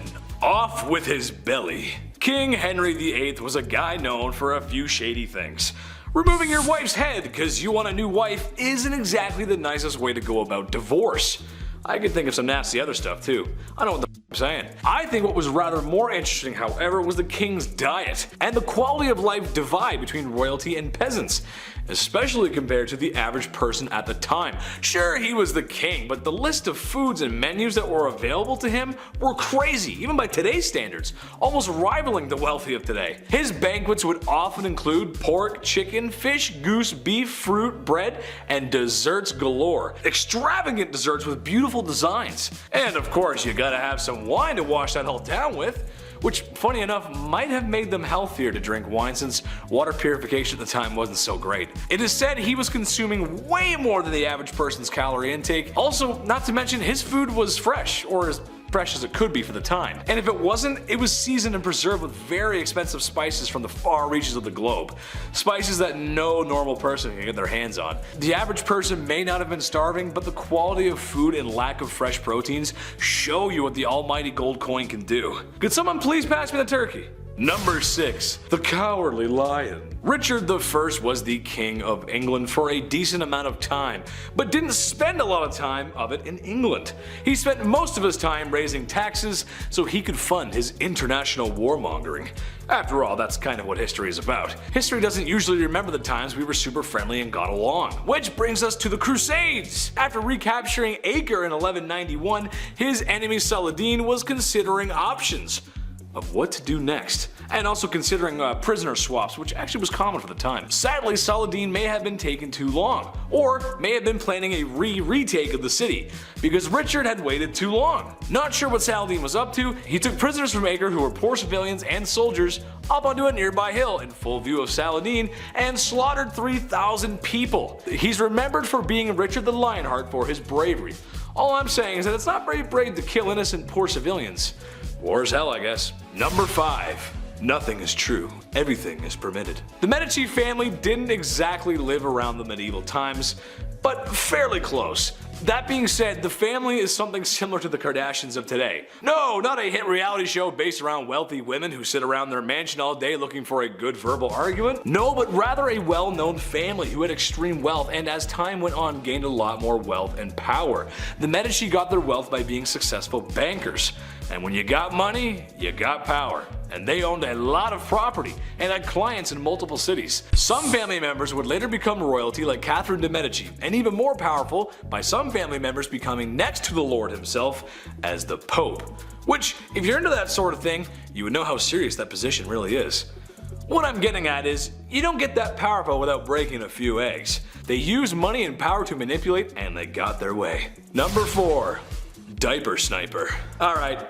This one's messed up, but that's just how things were. Marriage is a beautiful matrimony between two loving people that has a harmonious, lasting lifetime. Tell that to people in divorce court and see where that gets you. While we may marry for love today, things were a little bit different back in ye olde times. Marriage was oftentimes a business opportunity or a peace treaty of sorts, and other versions of marriage would have you on a certain Dateline show with Chris Hansen. I'm talking about girls getting married at the old refined age of 12. Yuck. It's just how it was. At the time, that was considered the age of maturity, but I mean, if you only live until you're 35, it kinda makes sense, I guess. While most of these cases are from poor people, at the end of the day, they were women and simply could not own business and property that men could. So it's in the best interest that a wealthy man marries a poor girl. Gotta do what you gotta do, I guess. Number 3, dyslexia for cure found. I don't know about you guys, but sometimes reading can be really hard. You've seen my blooper reel. I mean, I went to school, I got my grade 10, and that's really cool. Maybe soon I'll be able to go to college and get my PhD. But I wasn't a big fan of school, I just like to hang out with my friends. But then again, I did have the opportunity to attend school. The same cannot be said for poor peasants in the medieval age. Some wealthy kings would go as far as to ban the serfs from learning to read. Wouldn't want your population to be too smart, they might overthrow you after all. And sorry ladies, that means you aren't going either. Schools were boys clubs, no girls allowed. The richest of families could have their son sent off to be a squire and eventually enter knightship for their royal throne. But this was for the very rich. I can't help to think that I would look good in all that metal armor though. Give me a sword, a shield, noble steed. Assuming the wealthy would let me go to school. Please sir, could I learn to read? Number 2. Do you require a bowel movement, sir? Kings will be kings, and sometimes they do some things that shouldn't be things. Meet the royal groom of the stool, a man who must follow the king around with a ye olde porta potty, or really just a bowl, where he would be ready to assist the royal in a release of his bowels. Originally created by King Henry VIII, the groom's job was to assist the king with a box to relieve himself, also carrying towels and water, even monitoring the outcome of such daily events. After all, he's the king, gotta keep tabs on his diet. It's also rumored that the kings may have even required assistance in hygiene after the fact. Which, I mean, come on, I know we all need help sometimes, but that's a tad much. With all the disease and not hand washing at the time, I'm not really sure anyone ate food ever again. Ooh. Number 1. Dead end job. Wiping a royal bum is tough, but cleaving a man's head from his body kinda sucks too. The rich uphold the law, and that means when it's time for the death penalty, somebody's gotta do it. Somebody with less money and somebody who might not have a choice, as professional unalivers at the time often were handed down the blood-soaked acts of their kin. On one hand, you have law and order that is respected. On the other hand, you have a profession that sees law and order through, but is not that well respected. Makes sense that the job kinda sucks though. Unalivers often had to practice their skills and eventually work their way up to the real McCoy. Practicing on pumpkins, animals, and eventually criminals. If they got it wrong, i.e. too many swings of the axe, people would rush and attack their unaliver. Despite what movies and cartoons may make you think, these people did have empathy for what they were doing, and because of their social status, a lot of them lived lonely lives. Kicking off the list at number 10, leave. One of the first things you'd want to do if you magically were able to travel back to the Middle Ages is come right back. Yeah, it's not knights in shining armor and drinking unlimited IPAs in a heated cot. It was the Dark Ages. It sucked. More often than not, if you lived through the Middle Ages, you never left your village. Because where would you go? The world is also dark and dangerous. Nothing's built yet. You can't warm up in a coffee shop until your Uber arrives, right? Most travelers just slept outside or under some bushes. Records from that time show that the average person didn't travel in their entire life. The rest of this list should also explain why. Number 9, forget a watch. It's pretty easy to find out what time it is today. You can check your smartphone, you can check your watch, you can check your smartwatch. We have everything. We don't even have to adjust the hours anymore during daylight savings. That's how easy it is now. You don't even notice anymore. You're like, why is it all of a sudden? Oh, got it. Apple, so good. Back in the Middle Ages, obviously it was harder to check the time. Minutes didn't even exist yet. Yeah, that tripped me out when I was reading this. The day was divided by 7 long hours. They used water clocks, sundials, all that jazz, but none of them could really tell time to the minute. That long ago, the idea of a minute wasn't a thing. Christian monks were on a tight schedule for work and prayer, so they were actually the first recorded timekeepers in medieval Europe. Imagine being referred to as a recorded timekeeper. What time is it? I'm like, 8. They're like, yo, he's good. Let's get the f out of here. This guy's so good. Even so, the length of those hours depends on what time of year it is. Winter and summer months matter. As a Canadian, let me tell you, these dark, cold winters really do suck. It gets dark at like 4 p.m. now. Finish work, I'm like, well, I guess I'm going to bed. I don't know. Number 8, forget a mask. The plague made a mark on humanity in the Middle Ages. Back then, they didn't wear a mask and social distance. When Europeans were hit with the Black Death in 1348, fleas carried by rats were mostly to blame. Around 1/3 of the population was killed, and it was easily contracted. One sneeze later and your lungs are filling up with liquid. Life expectancy in the late 14th century was 20 years old because of this thing. There was little to no knowledge about germs or how they were spreading, so you'd be in the middle of a literal plague. There'd be bodies lying everywhere, people are dumping their doo-doo out windows. Be like, oh, good evening, madam. And then you'd inhale, and then. Number 7, get married. Love is in the air, and in the Dark Ages, marriage was difficult to do. This was long before divorce lawyers came around to get every last drop of you. It was so easy that if you loved somebody, you would just announce that now you're married. Chris, we're married now. Isn't that crazy? That's how easy it was. Boom. No need for a priest, big celebration, paperwork? Who has time for that? Nobody likes that. Sex before marriage, of course, was also a no-no, so if somebody just happened to wander into the wrong chamber and caught you doing the dirty, all you'd have to do is lie on the spot and say that you're married, and then be like, get out, weirdo, and they're like, ah, crap, they're married. We'll try again later. But more often than not, witnesses would be asked to be present when this marriage happened, because the sad reality is that guys would often go through all this, get in bed, do the and then deny ever agreeing to the union in the next town when he's shacking up with somebody else. Horrible. Number 6, disturb the peace. When the Toronto Raptors won the NBA championships here, the place looked like Gotham City. Buses were flipped, there was garbage everywhere, people went nuts. Well, it's a good thing basketball wasn't around back in the Middle Ages, because if you disturbed the peace in your local town, maybe you got too drunk, maybe you had an argument, got too loud, maybe there was even a scuffle in an alley, an old 1-2. These situations that are common today usually end up with a slap on the wrist. They'll just send you in an Uber home or put you in the drunk tank. But do any of those things in the Middle Ages and you were locked up in the center of the town for an entire day. You'd be locked to the pillory while the town threw stuff at you and said horrible things. They would assault you verbally all day long in the sun. And depending how bad you were the night before and which town you upset, your punishment could be 30 minutes, it could be short and sweet, or it could be all day long and brutal. Both of these sound awful with a hangover happening at the same time. Hit that thumbs up and keep the peace. Huh? Number 5, steal. While it's next to impossible to prove your marriage to somebody, it was also pretty tough to catch a thief.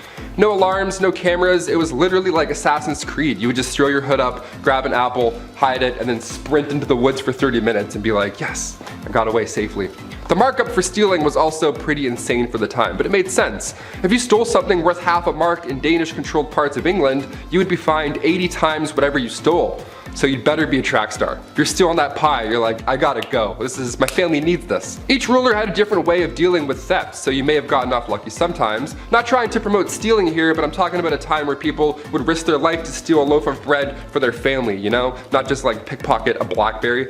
But again, sometimes depending on where you got caught, you would lose an ear or you would lose a hand for stealing a cranberry. Anything over half a mark often resulted in death as a punishment.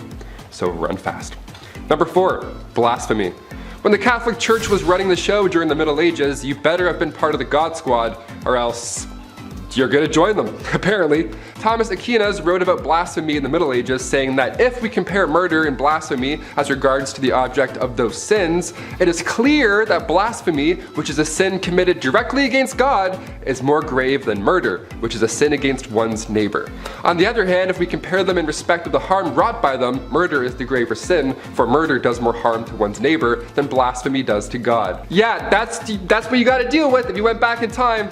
Good luck, hope you're religious. If you spoke ill of the church and had beliefs of your own, God forbid, pun intended, that was one of the most wicked crimes to date. If you were charged with blasphemy, your tongue was removed with hot tongs or pliers. Awful. According to the Old Testament, other punishments would include stoning or hanging. All because you said, I don't like him. I don't like that guy that does things. The way he's doing this, I'm hungry and I'm in pain and my family's dead. I don't know. Sorry. Blasphemy was common because you could accidentally do it, unlike stealing, you know? On my way to the studio today, I slipped on some ice, and let me tell you, if I was in the Middle Ages, I would have been charged twice before 9 a.m. Number 3, live in the city.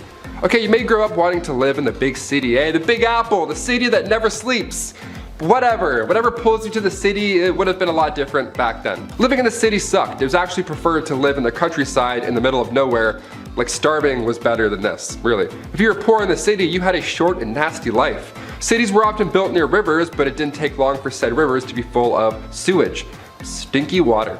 I mentioned the plague earlier. Just like today, numbers pop in large cities, so if disease hit the town, it hit the town pretty hard.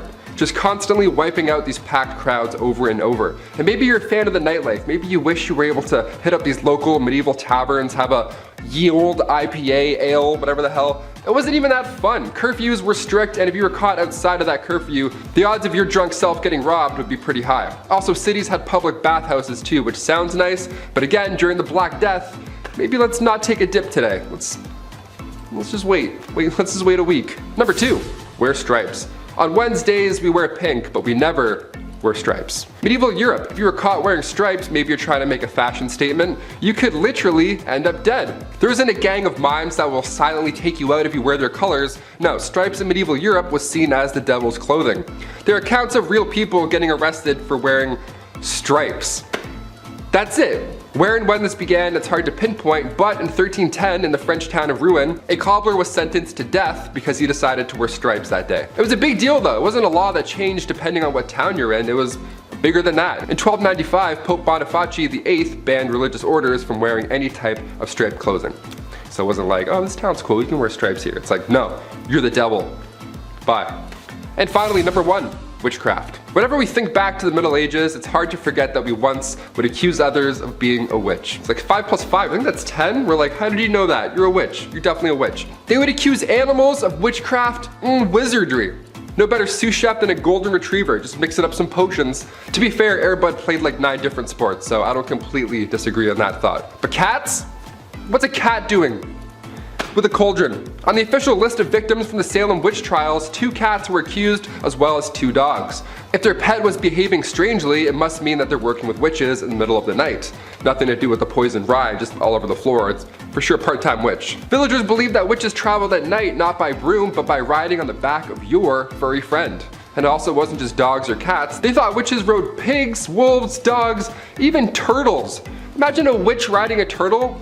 I'd be like, I'm good, I'll beat you there. Even so, if you were convicted of being a witch, you had to confess. If you confessed to being a witch, your life was spared, and oddly enough, if you refused to confess, then you were executed. In the meantime though, being a witch and all, your head was being dunked in water, you were sleep deprived, these horrible torture methods were used until you were so broken that eventually you just admit to being a witch. You're like, fine, me and Air Bud, we witch it up, happy, and then you're fine. If you were suspected of witchcraft, you also had to get naked in front of all these creeps while they looked for the devil's mark. The devil's mark being a birthmark or a mole or freckle, blemish on the skin, whatever. All signs of making deals with the devil, apparently. This thing I would have gone to jail for sure for this one. I would have been dead for this, that's huge. At number 10, roast hedgehog. Hedgehogs, am I right? They're cute little spiky balls of fun, and they make pretty good pets too. They're so cute that you would never want anything bad to happen to them, right? Well, if you lived in the medieval ages, you might beg to differ, because while today we see hedgehogs as these lovable little creatures, back then they were nothing but something to feed your family for dinner. Sorry to anyone who owns a hedgehog. Yeah, hedgehogs were a delicacy back then, and there's even a record of a common recipe for them. In the olden days, when someone was looking to cook up a hedgehog for dinner, you would first have to unalive it and then gut it, tie it up, and wrap it in pastry. Apparently, if your hedgehog wouldn't unroll after it was taken out, so to speak, you would just have to simply boil it in water and continue the preparation process. Apparently, back then it was believed that eating hedgehogs helped with medical conditions like throat inflammation and leprosy. Not really sure how effective that was, but it was still a thing. At number 9, porpoise pottage. During Lent, people weren't allowed to eat meat. Normally, people would substitute fish into their diet during this time, but if you were one of the wealthy,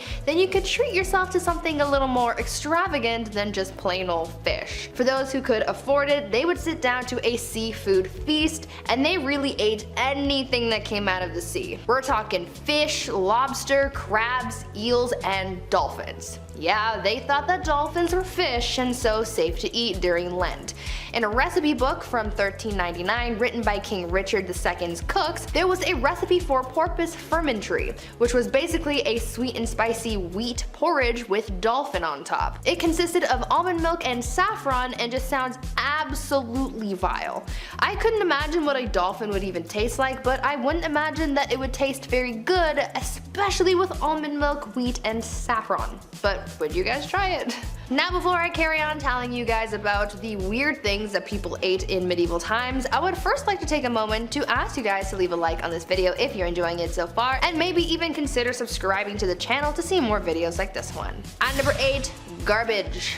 Ever heard of a garbage plate? It's a dish that originated in Rochester, New York, and it is a big plate of things like macaroni salad, baked beans, french fries, and a bunch of other things. Well, in medieval times, they also sort of had their own garbage plate, but unfortunately it doesn't sound nearly as good as the one from Rochester. Their garbage was pretty foul, and honestly I don't think that you could pay me enough to sit down and eat this thing. As the name dictates, garbage was made of, well, garbage. Anything that wasn't used in other dishes was basically thrown into a pot, cooked up with some seasonings, hopes, and dreams. Even the recipe sounds gross, dude. In an excerpt from a medieval cookbook, to prepare garbage, it says to quote, take good giblets, aka the garbage, chicken heads, feet, livers, gizzards, and wash them all clean.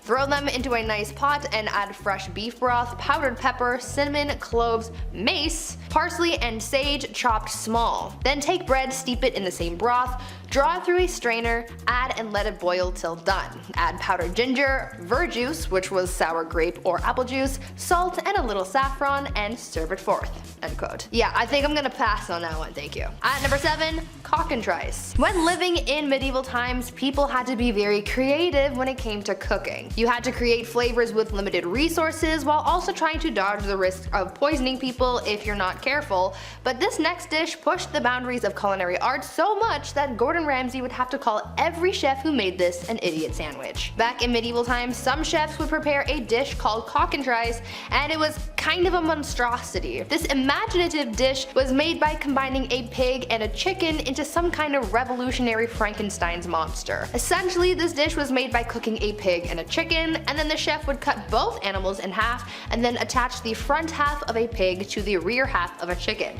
Then it would be stuffed and roasted on a spit, glazed in egg yolks and saffron, and topped with a gold leaf before being served to an elite like a king or queen. There was also an alternative version of this dish where instead of having the two halves of the animal mashed together, it would instead have the chicken riding the pig, and some chefs would even adorn the chicken with a knight's helmet for some extra pizzazz. Not sure why this was invented, but it certainly is creative to say the least. At number 6, roasted cat. We started off this list talking about one common household pet that was traditionally eaten in medieval times, but now we have another, so for anyone who has a feline friend, you might want to skip this part. Roasted cat was yet another bizarre food that was eaten back in the olden days, and I can't really say I'm all that surprised. I mean, they were eating hedgehogs, dolphins, and garbage, so I wouldn't put it past them to take a bite out of Garfield too. Roasted cat was a pretty straightforward dish. They would just marinate it and roast it like they would any other kind of animal, but what makes this dish strange, other than the fact that it's a cat, was the way that it was prepared, and the superstition behind it. Cats already have a lot of superstition behind them, so it makes sense that in medieval times they believed all sorts of things about felines, but when it came to cooking them, it was believed that cutting the head off before cooking it was a vital step because, quote, it is not for eating, for they say that eating the brains will cause him who eats them to lose his senses and judgment. End quote. So yeah, don't go eating cat brains, I guess. At number 5, Beavers. Remember a little while ago when I mentioned the medieval practices of Lent and how they ate dolphins because they thought they were fish? Well, we have another animal that is most definitely not a fish, but medieval people believed that it was. Beavers. Yeah, beavers. They thought that because beavers were such good swimmers that they just had to be some kind of fish and were therefore suitable to eat during Lent. Originally, it was just the tail of the beaver that was suitable for Lent because it was considered cold, but later on they figured that the whole animal was good to eat because again, they thought it was a fish. I can't really see how they looked at this furry animal and thought to themselves, ah yes, a fine sea-dwelling fish. But hey, these people believed in witches, unicorns, and regularly put animals like pigs and donkeys on trial, so there you go.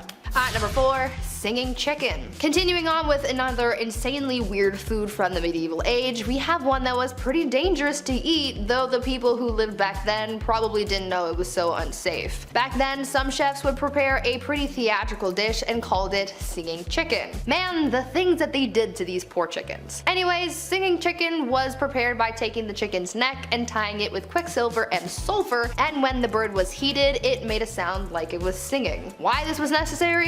Who the heck knows? There were other versions of these kinds of theatrical meals as well, where swans, pigs, and even fish were made to look like it was breathing fire. Chefs would soak cotton in alcohol and place it inside the animal, and when it was time to serve, they would light the cotton on fire and make the food look like it was some kind of dragon. At number 3, roasted swan.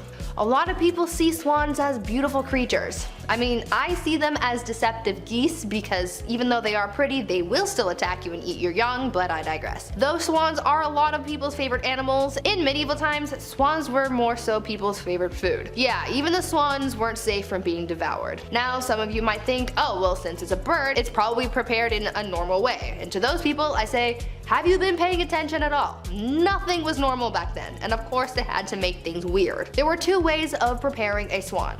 The weird way and the strange way. The first way of preparing the swan was to mince the entrails of a boiled swan with bread, ginger, and blood, and then mix it with vinegar. Yum. And the second way was to cut the bird open, remove its skin, roast it on a spit, and then reclothe it with its skin and feathers and present it to eager guests. Sounds absolutely horrible. At number 2, lamprey. Imagine this, a gross, slithery eel with gray scaly skin and a suction cup-like face full of tiny sharp teeth.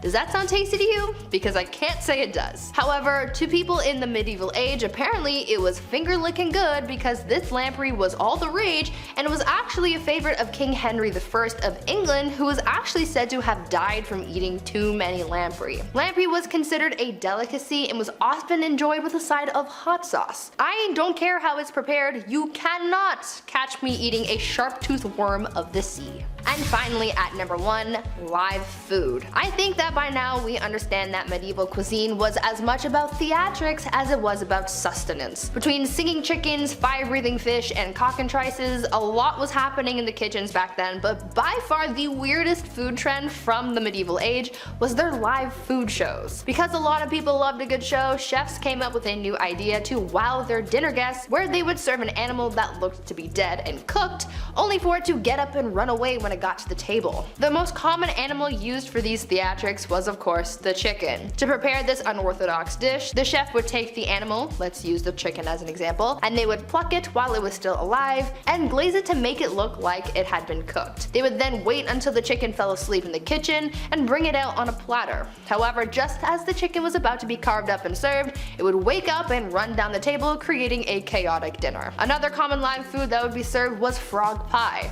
Chefs would put frogs in a pie, and then when the top of the pie was cut open, the frogs would jump out and startle the dinner guests. Now how's that for dinner and a show? Rome really had existed as nothing but a name by the time the empire falls on September 4th of 476, having been falling inwards on itself for just short of a century at that point. So started the periods between the 5th and the 15th centuries known as the Middle Ages. This time can be split into 3 main sections: the early Middle Ages, aka the Dark Ages, High Middle Ages, and Late Middle Ages. One of the most famous events from the entirety of the Middle Era was truly kicking some in the Dark Ages, and it was the Black Death. Something that nobody gets anymore, with exception for a cool 20,000 some odd people between 2000 and 2009, and 56 people in the United States in the last few years. But if we pretend that we don't know that, and if we can avoid chipmunks like the effing plague-carrying hairbringers of death they are, then we most likely don't have to worry. But travel back in time, say to the 800s or even 1340s Europe, and your chances of surviving are somewhere between 7 in 10 and 2 in 5. Black Death killed as much as 60% of the entire population of Europe. So when you're at work looking around but with those blank dead fish eyes, bored, cross off every third person you see in a pattern of 5 and try to figure out how many of them are gone and who you'd manage without. Probably now being in a position to go, hey boss, looks like you need new middle management team, and since nobody left, hooray, promotion. That's exactly what happened in the Middle Ages too. After half the world died, kinda changed the balance of power. Suddenly peasants could ask for pay raises and improvements in working conditions, and life got a little better for them. This was further developed by the evolution of feudalism, and as a result, the first banks and widespread money supply appeared for the first time in Europe. RIP freedom, hello capitalism. And speaking of the workforce, how about their dirty jobs? Knight, tosher, rat catcher, oh my, there's no shortage of terrible jobs in the Dark Ages. So let's cover a few. So a leech collector was a woman's role. She was often living in the countryside near marshes and bogs, just generally dirty open water spots where she could strip her legs bare, grab a bucket, and wade into the mud, waiting for leeches to sucker themselves on. At that point, she could scrape the buggers off, bucket them, and then sell them in town to physicians, the wealthy people, beauty stores, whatever. Enjoy the scabs and infectious diseases. The groom of the stool was a position for the royal household who was in charge of cleaning the king's badunkadunk, making sure it was clean and dry post his kingly, well, dumps. Tanning leather seems like it would just be hard. Don't worry, on top of stripping animal skin of its fur, soaking it, and consequently yourself in lots of lime and salt, it also involved animal feces. See, you'd hire this other guy who somehow had a worse job than you. He's called a pure collector. He'd collect you dog poop, you'd grab it with your bare hands and mush it into leather to treat it. And don't get started on lime burners or treadmill operators, which was essentially a 50-50 death sentence job. And usually whatever job you ended up with was one for life, because chances are you stay in one place. Many people dream of traveling. My generation especially is one that's opting out of children in order to do so. This isn't new, and the human desire to travel and learn is something inherent, coming with curiosity and the need to discover. But this wasn't one of those times. Written records show that a sizable proportion of people not only didn't travel to other countries, they never even left their region or the village they were born in. Even if you did manage to travel, it wasn't planes and annoying but passable airport waits. The average traveler would often sleep out in the open air. Inns or other forms of accommodation were few and far between, and usually too expensive for the typical person to afford. So aside from the super fun chance of freezing to death overnight, travelers in the Middle Ages also had to worry about being robbed or attacked on the road. Many people therefore chose to travel in groups, but even then you weren't entirely safe. Your homies could turn on you at any second. Consider also that roads and pathways were rough, and this was a ridiculous era where even spraining an ankle could prove to be fatal. Then there's finally bridges, which are quite rare, especially outside of big cities, so you might have to cross rivers manually, and while they could memorize and recite Latin every day, these dummies couldn't swim. Drowning was all too commonplace. Even the Holy Roman Emperor Frederick I died while attempting to cross a river. So if you're gonna live in one region, one city, and one house your whole life, naturally it would be a dingy shack. Because peasants' homes were small, often just made up of one room. They were constructed of wattle and daub, a type of method of constructing walls, in which vertical wooden stakes, or wattles, are woven with horizontal twigs and branches, and then daubed with clay or mud. Then they'd have a thatched roof to boot. And if they're well constructed, these bad boys could be waterproof and stand for a decent amount of time. But they required upkeep, and not everyone can afford that, especially seeing as it's essentially paper mache twigs and mud. You really had to stay on top of this. Inside of a hut, a third of the area was penned off for animals, which lived inside with the family. I know people that complain about the smell of a cat litter box. My God, you could have had a whole donkey living next to the kitchen sink. Chickens, cows, pigs. Then, to really complement the mildew smell of rotting roof and the stink of sweat and feces covered animals, a fire burned in the hearth in the center of the hut so that the air was permanently eye-wateringly smoky. Furniture was maybe a couple stools, a trunk and bedding, and a few cooking pots. Beds were a thing, but they weren't very great. And don't forget a couple couple of dirty chamber pots kicking around the room. We may have discovered a new homing style, you guys. We could call it medieval open conceptualism with minimalism aesthetic. And when it's time to get your kid out of the house, you hook them up with an apprenticeship. The freaky Greekies weren't the only ones tossing their kids at other adults saying, here, take this and raise it. However, unlike the Greek apprenticeship, which came with some strings attached, as explained in the recent top 10 reasons why living in ancient Greece was impossible video, the Dark Age apprenticeship was truly and solely about work. But nobody said it was good or fair work. From the midpoint of the Middle Ages onward, master craftsmen were permitted to employ youngsters for free so long as they provided them with food, lodging, and formal training in their specific craft, which would undoubtedly elevate their status in the society. But getting through an apprenticeship was hard as hell. First, nobody said the food had to be quality, so rations often sucked and apprentices could effectively starve. But then there was the fact you could just get beat up by your master at any time, because it was literally expected of them to do that. Why? Because apprenticeships were ways of parents to get crappy, troublesome teens out of the house and learn some discipline in society. To add insult to injury, apprentices were stuck between childhood and adulthood by being teens. Because on one hand, a teen in medieval times would have been treated as an adult. On the other hand, privileges of adulthood, like the right to inherit money or ownership of land, didn't come into play until around age 21. So you're expected to be an adult, treated like a kid. Small wonder then that the tales of apprentices misbehaving badly are a staple of written accounts from the Middle Ages. Rather than dedicating themselves to their professional development, apprentices would often be found in pubs and brothels. Normal middle-aged teen activity. And having a crappy kid sucks even more so back then than now because of the baby gamble. Choosing, if a woman got to choose,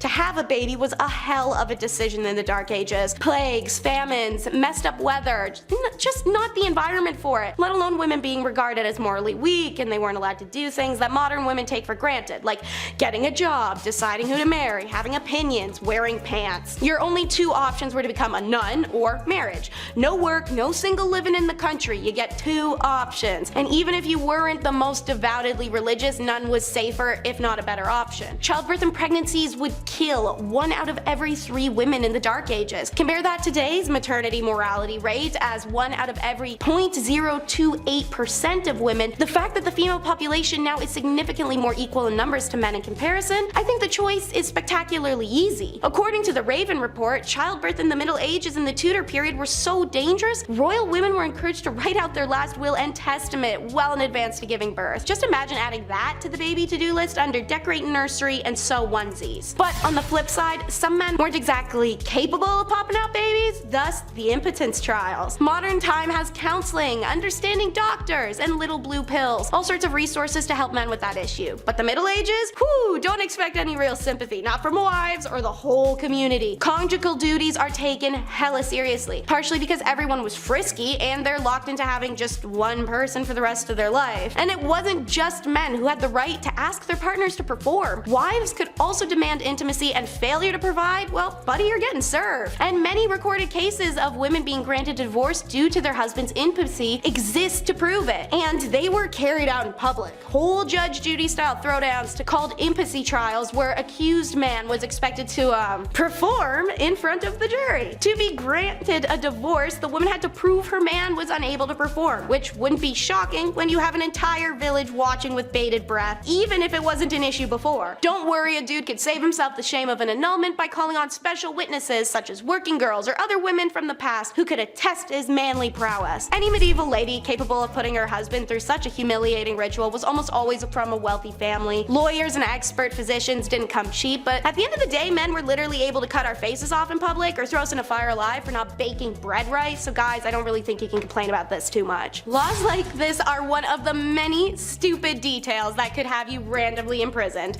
Another one, stingy stripes. Living in the Dark Ages is impossible for a lot of reasons, but having to keep track of hundreds of stingy laws to ensure you don't get locked up over a mistake truly was one of the hardest factors. What was the wrong way to pray? The wrong hair, a mole in the wrong spot, a color only the king can wear, or how the simple act of wearing stripes could lead to your imprisonment or even death. Why? Because for some reason striped clothing were seen as a garment of the devil. Thus anyone caught wearing them would at best get an evil eye from people in the street, or at worst get a hemp necktie. From the year 1250 onwards, the only people who were caught wearing stripes were the lowest of the low ruined society. Working girls, handicapped, the ill, the orphaned, they would don striped outfits highlighting their status as outsiders. In 1295, Pope Boniface issued a papal decree banning religious orders from wearing any type of striped clothing. In the year 1310, in the French town of Rouen, for example, a local cobbler was condemned to death simply because he'd been caught wearing striped clothes. Crazily, even animals weren't exempt. Records show that zebras were called beasts of the devil,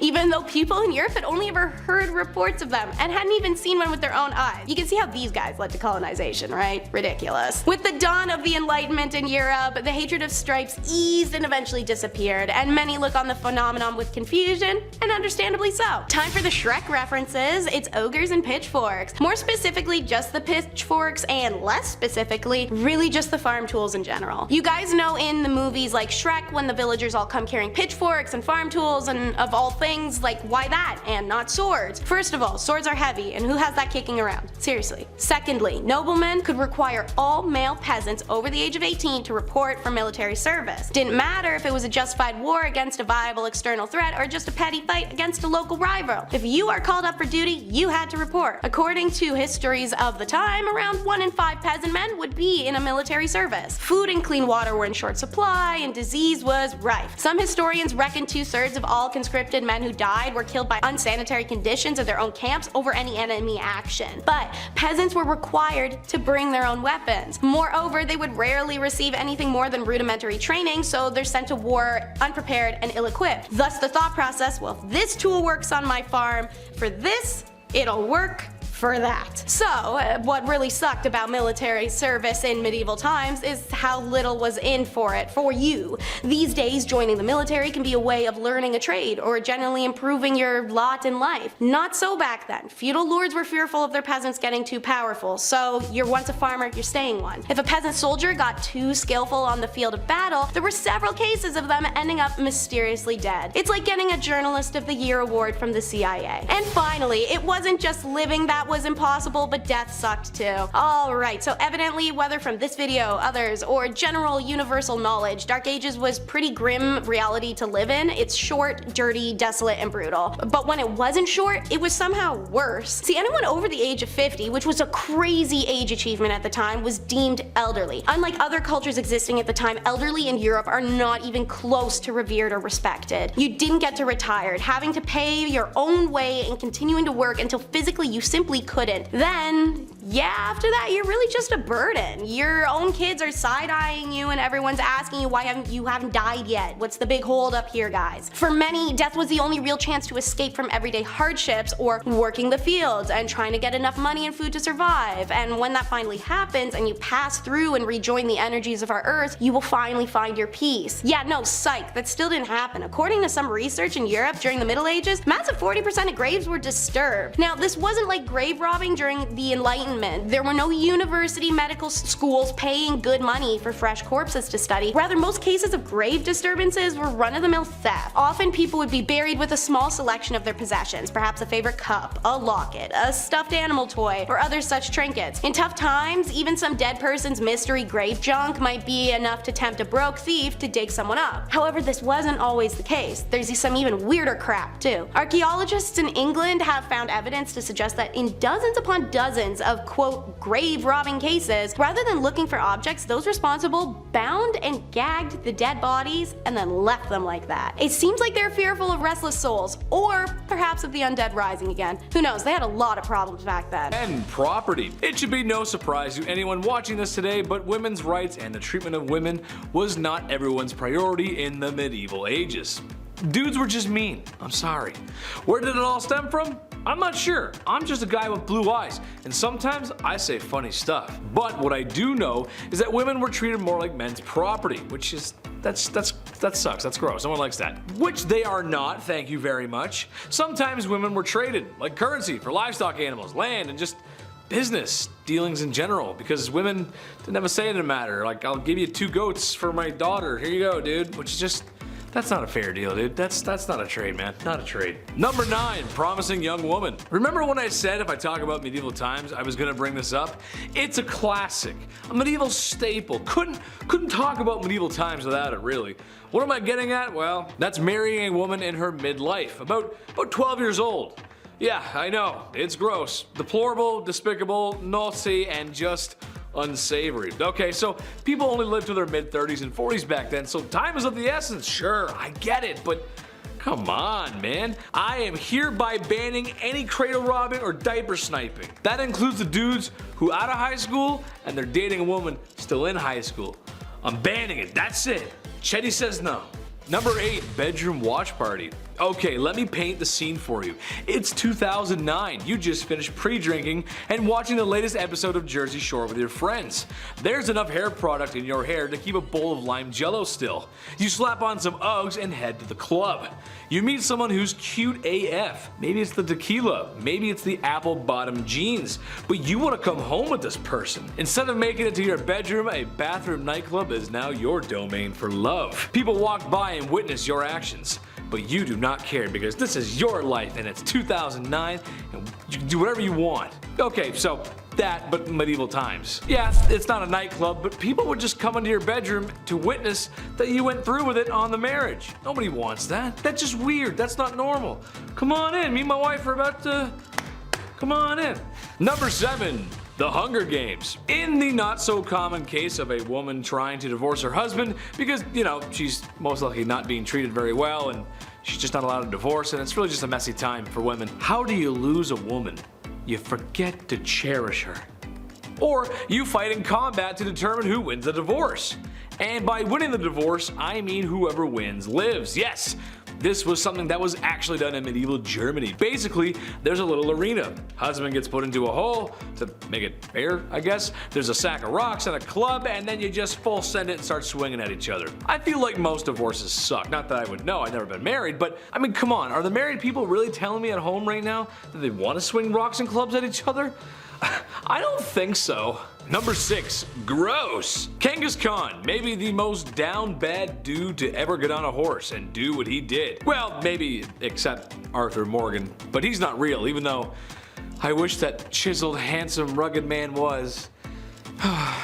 Despite my daydreaming fantasies, I'm here to talk about a really bad dude, Genghis Khan. Medieval conqueror and womanizer. He had so many wives, who a good portion of which were forced at sword point to be his wife, and husband and wives were not exactly sitting around the couch watching news together back then. They did the deed, whether or not both partners signed off on it. What I'm getting at is he had so many offspring that his DNA is still with us today. 0.5% of the male population on Earth are descendants of the Mongol warrior. That's over 60 million dudes.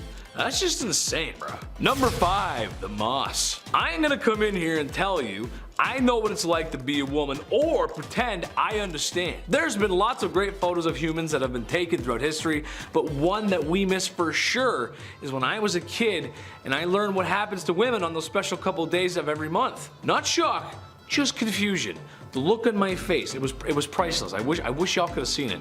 We got things mostly figured out now though, but think about the past. Medieval times, not an understanding time for ladies. There were just no products to help in that scenario. So, have you ever wondered what they did? I did. Weird thing to think, I guess, but oh well. Moss pads, yeah. Take some moss, you wrap it up in a cloth, bada bing, bada boom, now you're in business. Which actually is really smart when you think about it. I never would have thought of that, but I'm a dude, so I wouldn't think about that. I just don't think about those big thinking thoughts and things sometimes. I'm just a big dumb guy. Number 4, witch hunt. This is also a time where if a woman speaks out of line, or does something to upset the feng shui of things, there's a good chance she will get labeled a witch and burned at the stake. This was becoming an issue because, well, it was becoming a witch hunt, meaning anything that was slightly not cool or basically anything people feared or disliked could be labeled witchcraft, and thus likely an innocent woman would be burned at the stake. I mean, it sounds like they had it down to a science, really. Woman does something crazy, we'll bring out the charcoal briquettes. No, see, that's not right. It's not like they could have done this amazing thing called investigate. You know, see if the woman was actually innocent or the claims that she was a witch because she wants to be paid a fair wage like a man. Doesn't really sound like witchcraft to me. Maybe don't be so hasty to bust out the pitch and torches. That's all I'm saying. Number 3, you gotta do what you gotta do. I know what it's like to be down on your luck. Trust me, it sucks. It's not fun. But you budget, save, and work hard. You'll be back in the black before you know it. Women of medieval times got up and went to work. The kind of work a lot of women were forced to do because of circumstances. The oldest profession in the book, selling booty. It's been happening since day one and it won't be going anywhere soon. Now, I'm not here to condemn that kind of work. And funny enough, in medieval times, it was considered to be an actual profession. I just feel if you're going to be in that line of work, it should be your choice. I'm a Las Vegas kind of guy. I love gambling, boozing, and the freedom to do what you want after strolling out of a casino after too much drinking and gambling. If you know what I mean. Sometimes you gotta do what you gotta do to make the bread, and they just had to do what they had to do. And that's it. Number 2, Hell Hath No Fury. Princess Olga of Kiev was a prime example of hell hath no fury like a woman scorned. Long story short, her husband was torn apart by trees. Some gruesome stuff. It was actually, if you look at it, it's not nice. So like the Sith on its worst behavior, she plotted her revenge. When 20 men she deemed were all responsible for her husband's passing were coming into town, she had a large ditch dug where they were buried alive. That is so heinous. I can't even. She then extended a welcome to more of the men responsible. When they arrived, she invited them to wash up in her bathhouse, where she had the doors locked and the place torched, like it was a witch hunt or something. Just had them cooked. Just cooked them up. But I mean, they burn women, so why not? Why not cook some dudes? Okay. Number 1. Honestly, who throws a shoe? If you've ever been to a wedding, then you've probably seen the bride throw a bouquet of flowers to waiting bridesmaids and other lucky ladies. Because the lady who catches the flowers is the next woman to be swept off her feet and to be married. Put a ring on it. Kind of ending on a wholesome note here, which is kind of nice, but it's still a little messed up. Hear me out. In medieval times, it wasn't flowers, it was shoes.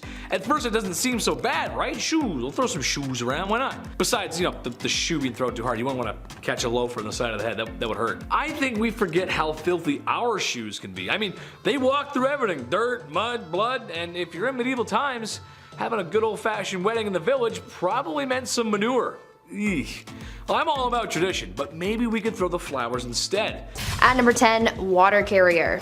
These days, we have it so easy. We have the internet at our disposal to learn about pretty much anything, we have cars to get us from point A to point B, and all of our resources are close by. We get food from the grocery store and water from the taps in our houses.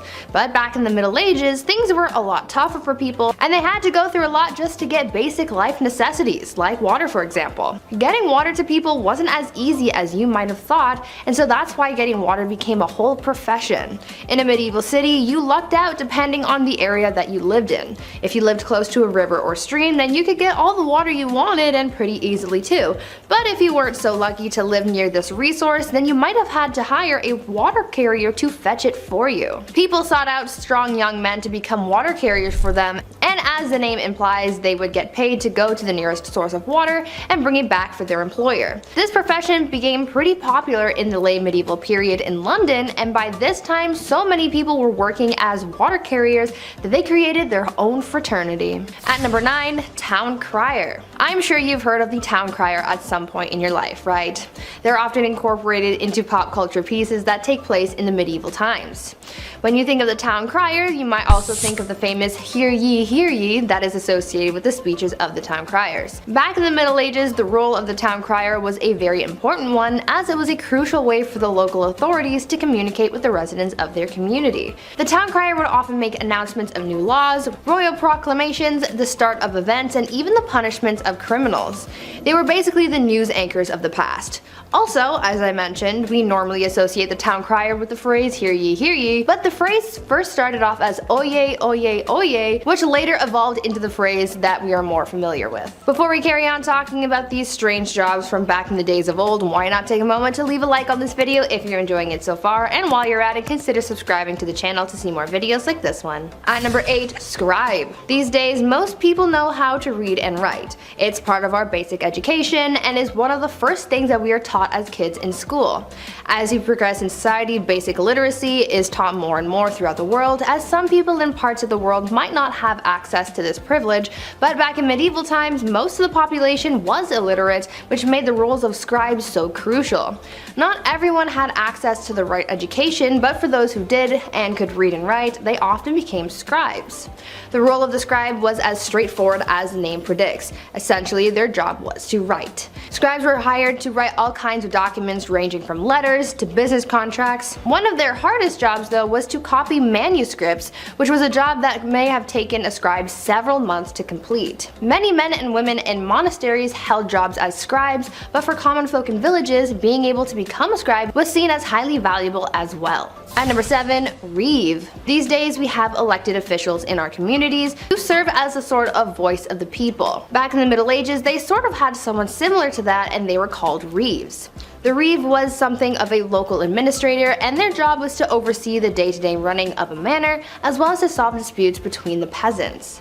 The Reeve was a peasant too, but they were normally elected by their neighbors or chosen specifically by a lord, and served as a Reeve for a 1-year period. This job eventually faded away as the feudal system began to decline, but fun fact, you can still find some Reeves in parts of Canada. At number 6, Peddler. This next job from the Middle Ages is one that we kind of still have these days, just a little more modern. We're talking about peddlers. You know how there are people who go door to door trying to sell you something, like back in the day when Avon used to do house calls? Well, this was essentially what peddlers did. Their job was to travel from village to village to sell various goods. This was how a lot of people in more remote areas were able to buy certain items. The peddler's job was pretty important for the local economy because it was able to bring business to larger areas than just one local town. It seemed like a good enough job, but socially speaking, peddlers were always looked at with suspicion. Oftentimes, local people would accuse peddlers of being criminals. Now, they easily could have been criminals, but it's really a case-by-case situation. You can't judge someone for just trying to get their coin. At number 5, Gong Farmer. Now, even though there were simple jobs like being a scribe and carrying water to people, there were also some messy and not so glamorous jobs as well. This next one I'm about to tell you about was definitely one of the worst jobs that you could have. See, there was a time before modern sewers and plumbing were a thing. This was a pretty icky time because rather than waste being disposed of in sewers, they were deposited into a privy or cesspit. Now, these things had to be cleaned out periodically, and guess what? There were people who were hired to do just that. The gong farmer was someone who was hired to maintain the cesspits, and so they would be given a large ladle and they would scoop out the waste and transport it away. Now, I can only imagine how horrible that job would have been and how horrendous the smell would have been too. It sounds like an absolute nightmare, so I'm glad it's not a thing anymore. At number 4, galley rower. Now, as bad as it might have been to be a gong farmer in the Middle Ages, there was apparently a job that was much worse that people would do anything to get out of, and that was the galley rower. This was considered to be one of the most grueling jobs from the Middle Ages, and I can see why. These people would be tasked with working on a galley and rowing a ship along with a team of up to 1,000 other people. Apparently, people hated this job so much that they would try and avoid being picked to be a galley rower at all costs. Many people would join the priesthood in order to become exempt from becoming a galley rower. Usually this job would go to the poorest peasants and even slaves, as it became more and more difficult to find people for the job. That was one occupation that everyone agreed was the worst. At number 3, cupbearer. Now, this is a job that I wish was still around. Not because it's a great job or anything, but I feel like it could have been cool to have my own personal cupbearer so I could feel like a queen, you know? The job of the cupbearer was pretty self-explanatory. Their whole occupation was to serve the monarch their drinks. Now, I know I said I would have wanted a cupbearer so I could feel like a bougie queen, but the cupbearer's job was a little more important than just serving drinks.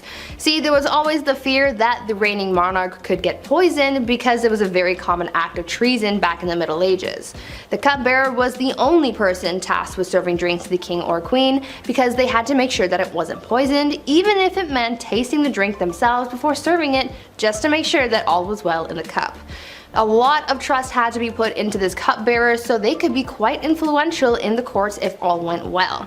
They were risking their lives and safety doing a pretty basic task, but it was for the good of the realm. At number 2, alewife. Speaking of drinks though, let's talk about how the drinks got into the cups and who made them. In medieval England, women were mostly tasked with the practice of brewing ale, and they were aptly named alewives as a result.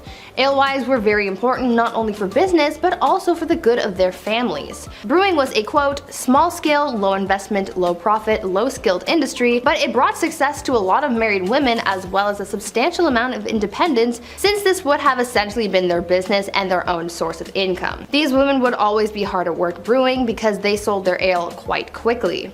Ale didn't have a very long shelf life, and so they would make and sell their beverages quickly to keep up with demand and to compete effectively with others in the trade. Eventually though, the alewife was extinguished by the 15th century as brewing became more commercialized and people sought to take the independence of women away. And finally, at number 1, alchemist. As you can probably imagine, science wasn't all that advanced back in the Middle Ages. There wasn't really much understanding of how the world worked.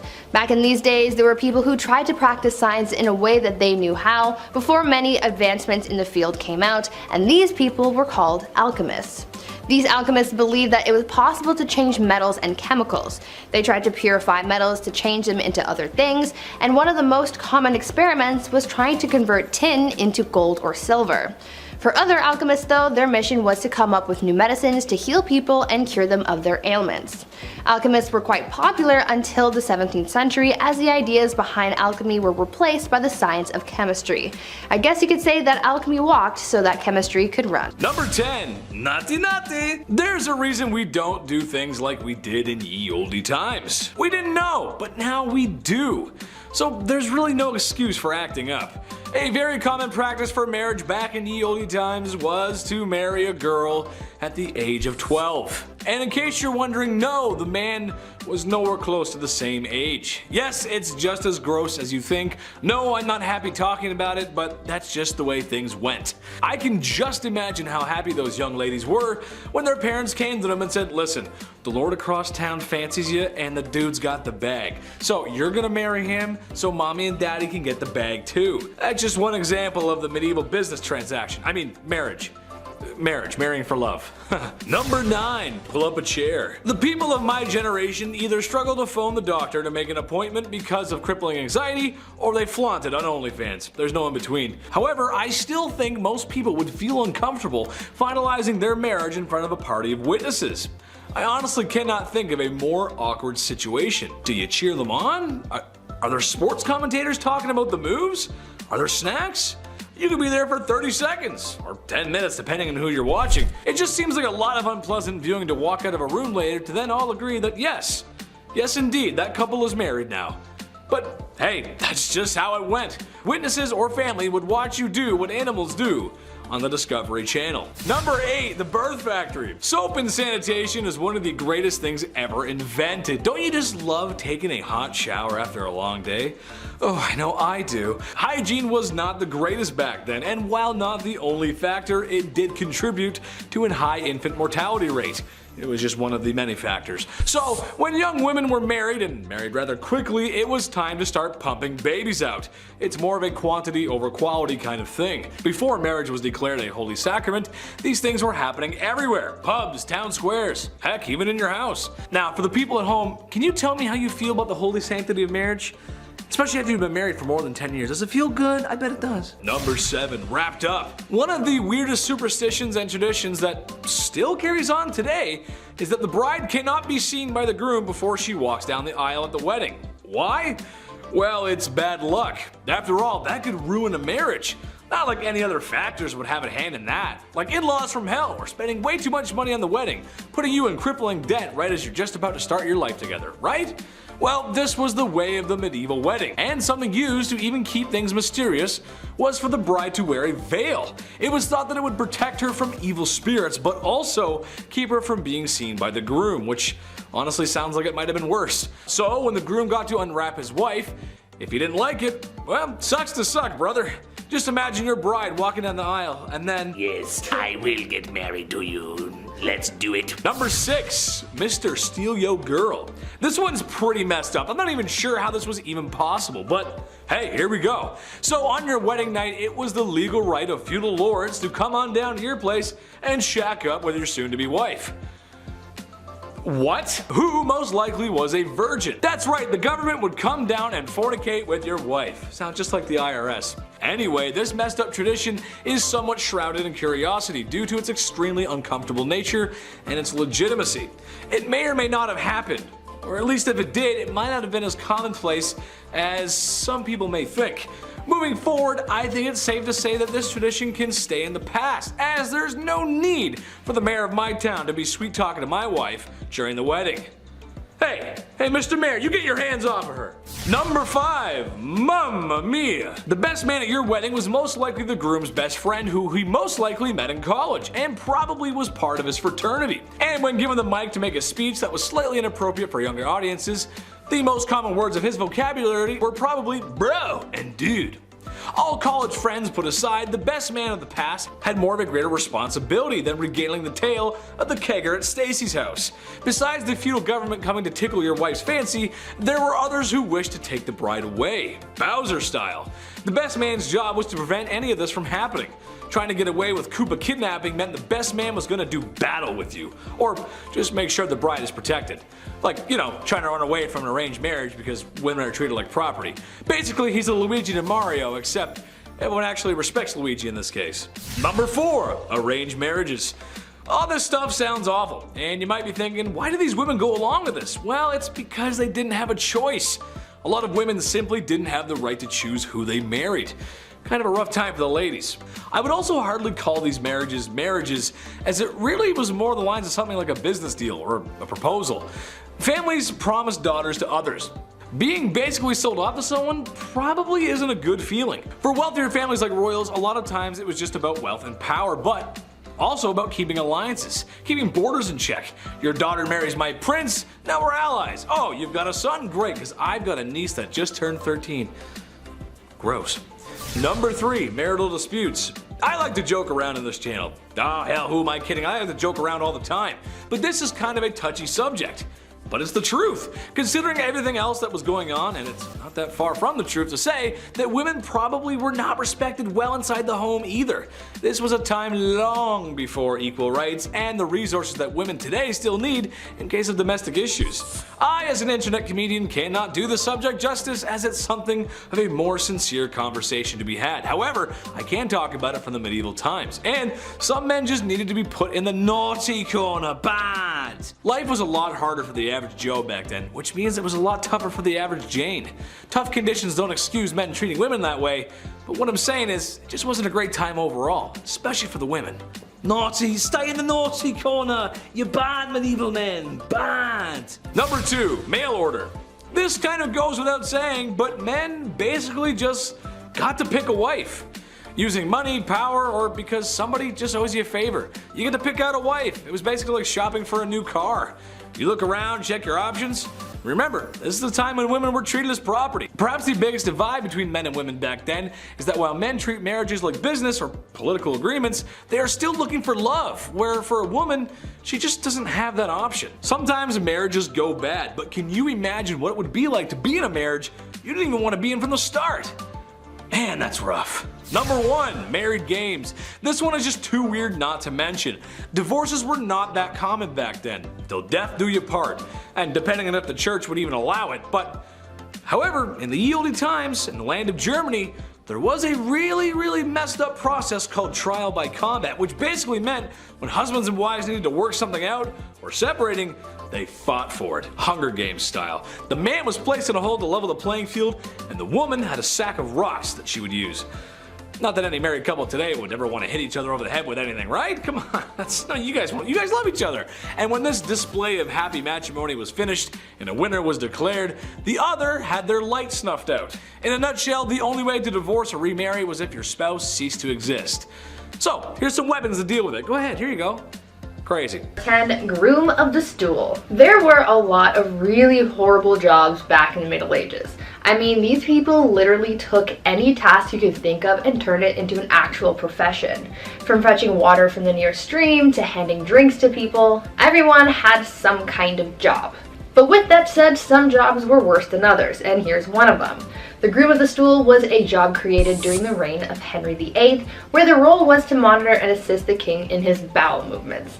They would carry a commode around at all times, waiting for the king to do his business, and they were also tasked with monitoring the king's diet and meal times, and would organize the king's days around his break times. They were also tasked with undressing the king for him to do his business, and it's also been suggested that they would have to, quote, cleanse the royal posterior as well. You know you're well off when you hire someone just to take care of your bodily business. Talk about a crappy job. At number 9, kissing sheets. For thousands of years, one of the biggest threats that people of royal or high status had to worry about was being taken out by their enemies. Monarchs worried about the threat of being poisoned by their enemies, as it was one of the most common methods of offing someone. So they thought of an array of precautions to take in order to prevent being taken out by some kind of spicy death sauce or something. Many monarchs hired tasters to try their food before it was given to the king to make sure it wasn't poisoned, but some monarchs were also afraid of being poisoned through something that they touched. This is why Henry VIII hired someone with a very important job to make sure that his bed wasn't poisoned.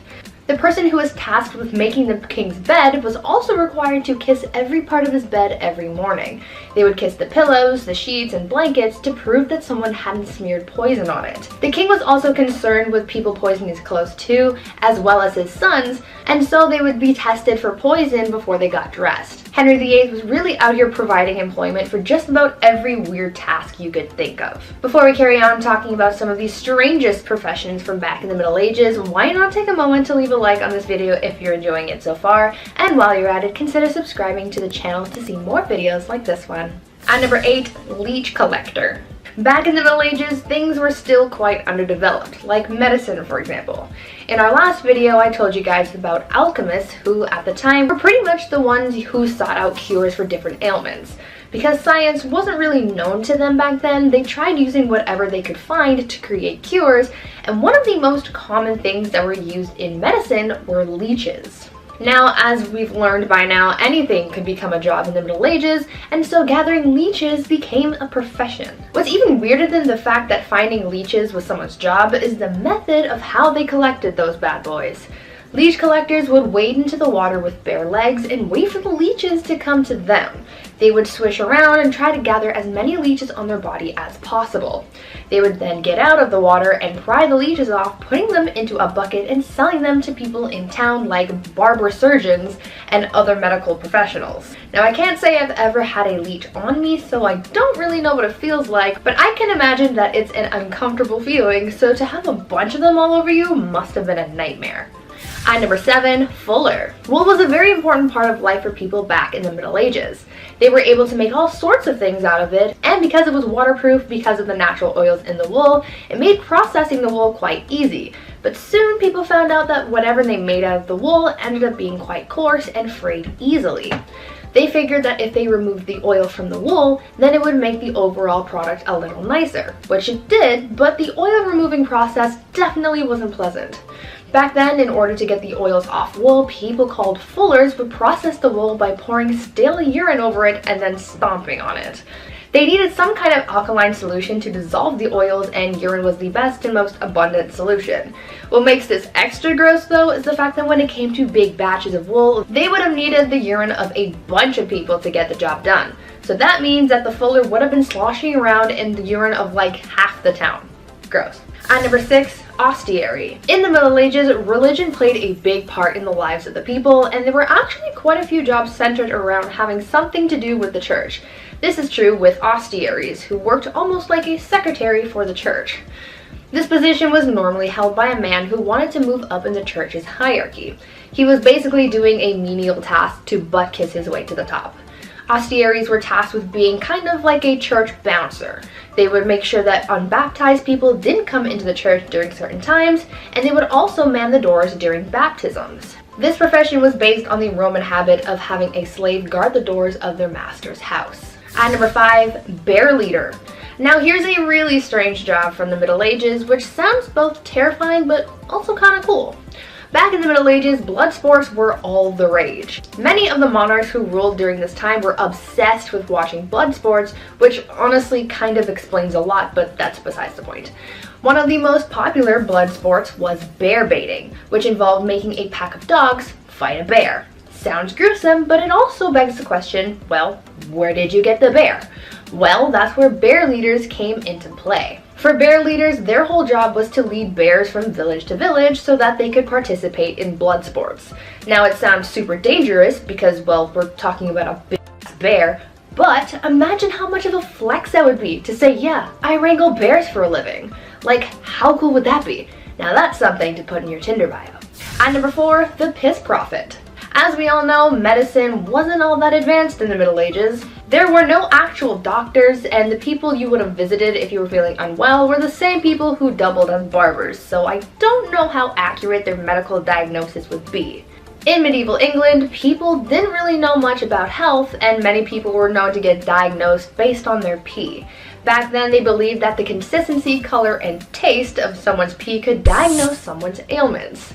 The people who collected people's urine samples were called piss prophets, and they had their own criteria for determining what was going on in someone's body based on their urine. According to the piss prophets, if your pee was white, then it was the ideal color, and that meant that everything was working properly.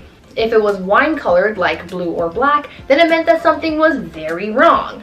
And if it was green, then you were basically on your last leg and you should probably get your will in order.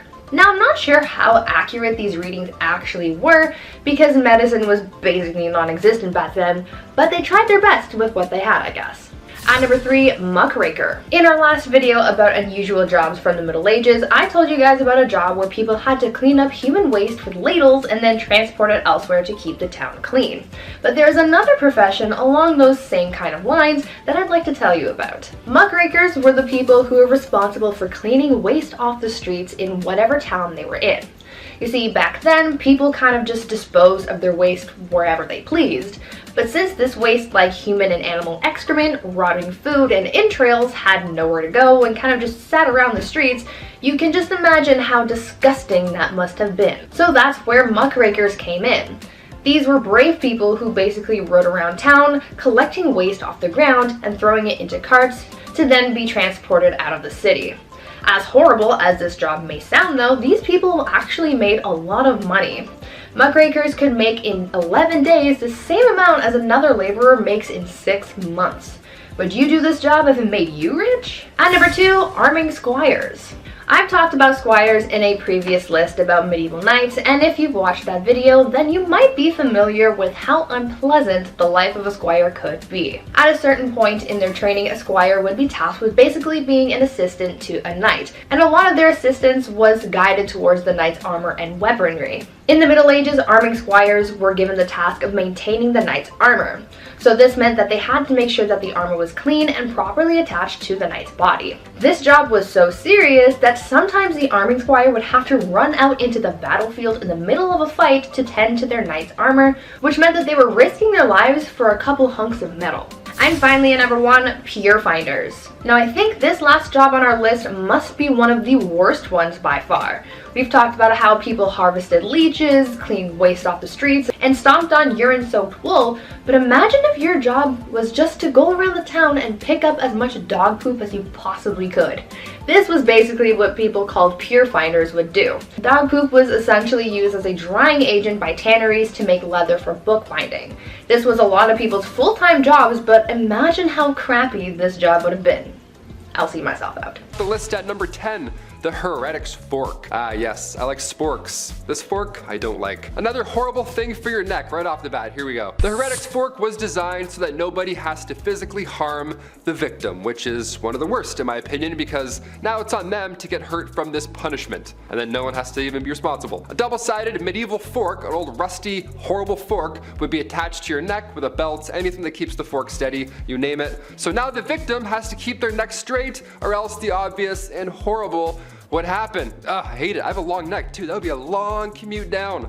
I don't talk about punishments enough on this channel. Some of them I don't think I'm even allowed to be honest. The heretic's fork is no joke. We could thank the Spanish Inquisition for this device, yeah. It was used from 1478 to 1834, most often to get the victim to confess to crimes. There's usually a Latin phrase on these heretic forks. That phrase is abiuro, translating to I recant. If you find a medieval fork in that third drawer down and it says that in Latin, get out of the house, that's all I'm saying. Number 9, mob football. Ah yes, some medieval footy, let's do it. Growing up, I was lousy with footwork. I couldn't kick a ball for the life of me. Back in the 12th century, I would have been doomed, would have been game over. Back in those days, it was called football because you played this game on your feet. You didn't necessarily have to use your feet to further said ball. And also the goalposts were sometimes miles away, so it made sense to use a throw or two. Also, don't stress about picking favorites for your team. Each side consisted of 300 to 500 players, so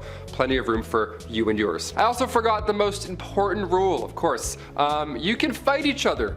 Yeah, you can full on have a brawl, whatever, no rules. It comes to no surprise that there were a few casualties, but finally this game was banned come 1359. King Edward III punished those who played ball by 6 days of imprisonment. Yeah, it turns out when there's a bubonic plague and you're at war, maybe fighting each other and breaking bones isn't the best way to kill time, you know? Maybe go and hit the archery arena. Archery arena? Go shoot some arrows. Go practice, go break some pots. I don't know, whatever Link does in his off time. Number 8. Don't blow it. This one rings a familiar bell. This is pretty humorous, I'm not gonna lie. We'll lighten it up a bit. Back in the 12th century, horse racing was born in a Suffolk town called Newmarket. Once King James I got set up in 1606, the sport became more widely known, and it was now a major form of entertainment as well. Eventually, laws had to be put in place to protect said prized pupils. Those horses were famous at this point, so if you think you can walk around the streets and, I don't know, blow your nose, think again, pal. That's illegal. Yes, it was once illegal to blow your nose in the streets because officials didn't want horses getting ill. In fact, if you were outside sick at all, you had to pay a fine if you were caught. Yeah, imagine you're on your way to the doctors while you're sick, then you get pulled over for a temperature check. You're like, oh, not today, please. Oh no. Number 7, forbidden shoes. 15th century shoes. Look at these fancy things, come on. Imagine you have to help carry groceries, but you could only use these. Wouldn't be done. Krakows, or pikes, these were the talk of every town. The longer the toe extended, the more wealthy you seemed. I'm talking like 6 inches sometimes. See Mike's feet?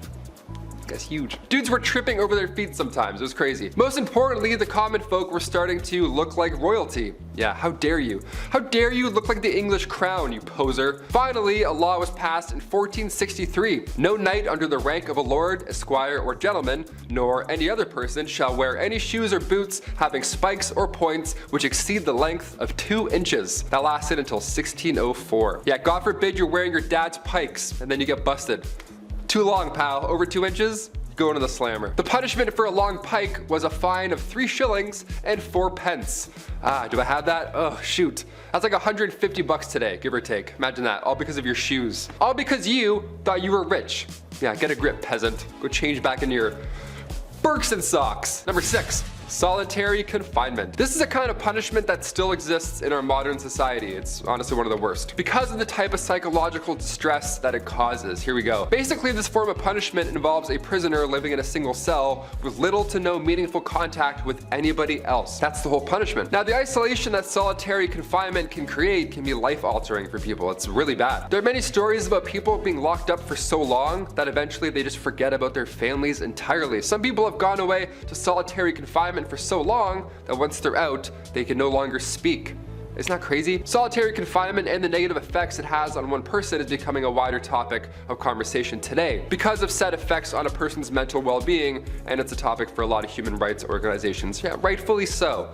Can't mess with the brain. Back in medieval times, solitary confinement was even worse. It was just a room made of stones, it was pitch black, it was freezing cold. It was also below some horrible stinky castle, and most of the time you weren't really alone. No, there were some hairy creatures nibbling away at your toes, but I'll save that for the end. That's pretty horrible. Number 5, medieval tennis. Not to be confused with Mario Tennis, although that's probably just as hard to play, if we're being honest. Medieval tennis was introduced in 1485, and just like the other insane ball game we covered today, this too was eventually banned. Yeah, that's how you know it's a good one. If you weren't a noble, you couldn't play tennis. You weren't allowed to. You could only play if it was Christmas. Yeah, so you better write that on your wish list. Many believe tennis was disrupting labor and encouraging violence and gambling. Yeah, tennis encouraging violence. Imagine that. Tennis was eventually referred to as the sport of kings because both King Henry VII and VIII were actually pretty good at it. Yeah, they're like Venus and Serena Williams of medieval times, only not athletic and not nice and also not good at tennis. I mean, why else would you ban the sport, really? Let's be honest. Number 4, one meal deal. Okay, so obviously food was a little sparse back in the medieval age. Uber Eats wasn't around yet, but you know what was? Disease, yeah, and worse things, yeah. The life expectancy wasn't great, but even so, laws were still put in place so the common folk wouldn't overindulge. Yeah, hey, I know times are rough, but can you stress eat a little less? Thanks. Yeah, you just look a little gross. Yeah, King Henry VIII needs his 9th bowl of soup, so please stop. They were actually upset that the common folk were matching the lifestyle from higher ups. Nothing to do with supply, really, just appearance. In 1336, a law banned people from eating more than 2 courses. Soup also counted as 1 meal, not a sauce. Believe me, they asked. Again, the only exception here at the time, mid-1300s, was Christmas Day. Then you get to eat and have fun and play tennis. Yeah, the one day you can overindulge is the same day you can play tennis. They're like, oh, I can't. Now I can't. Number 3, the thumbscrew. A little less graphic, but still a horrible specific device used for punishments, dare I say. The thumbscrew was used in the Middle Ages to get somebody to spill information or confess to a crime they probably didn't even commit in the first place. We didn't have anything else to detect lies, so these soldiers would make horrible devices to get you to spill the beans, or lie and say you did, and then we can go home. This was one of the best cases, really, the thumbscrew. It was also known as the thumbkin, and it would slowly crush your fingers, obviously. Just looking at it, you're like, does it do what I think it does? Yeah, it does. This, of course, turned into the knee crusher, or even worse, the head crusher, which I obviously don't need to explain. Yeah, the classic medieval fork. Now they're getting creative, advancing their gadgets. Nice, we love it. I can't even imagine the knee crusher.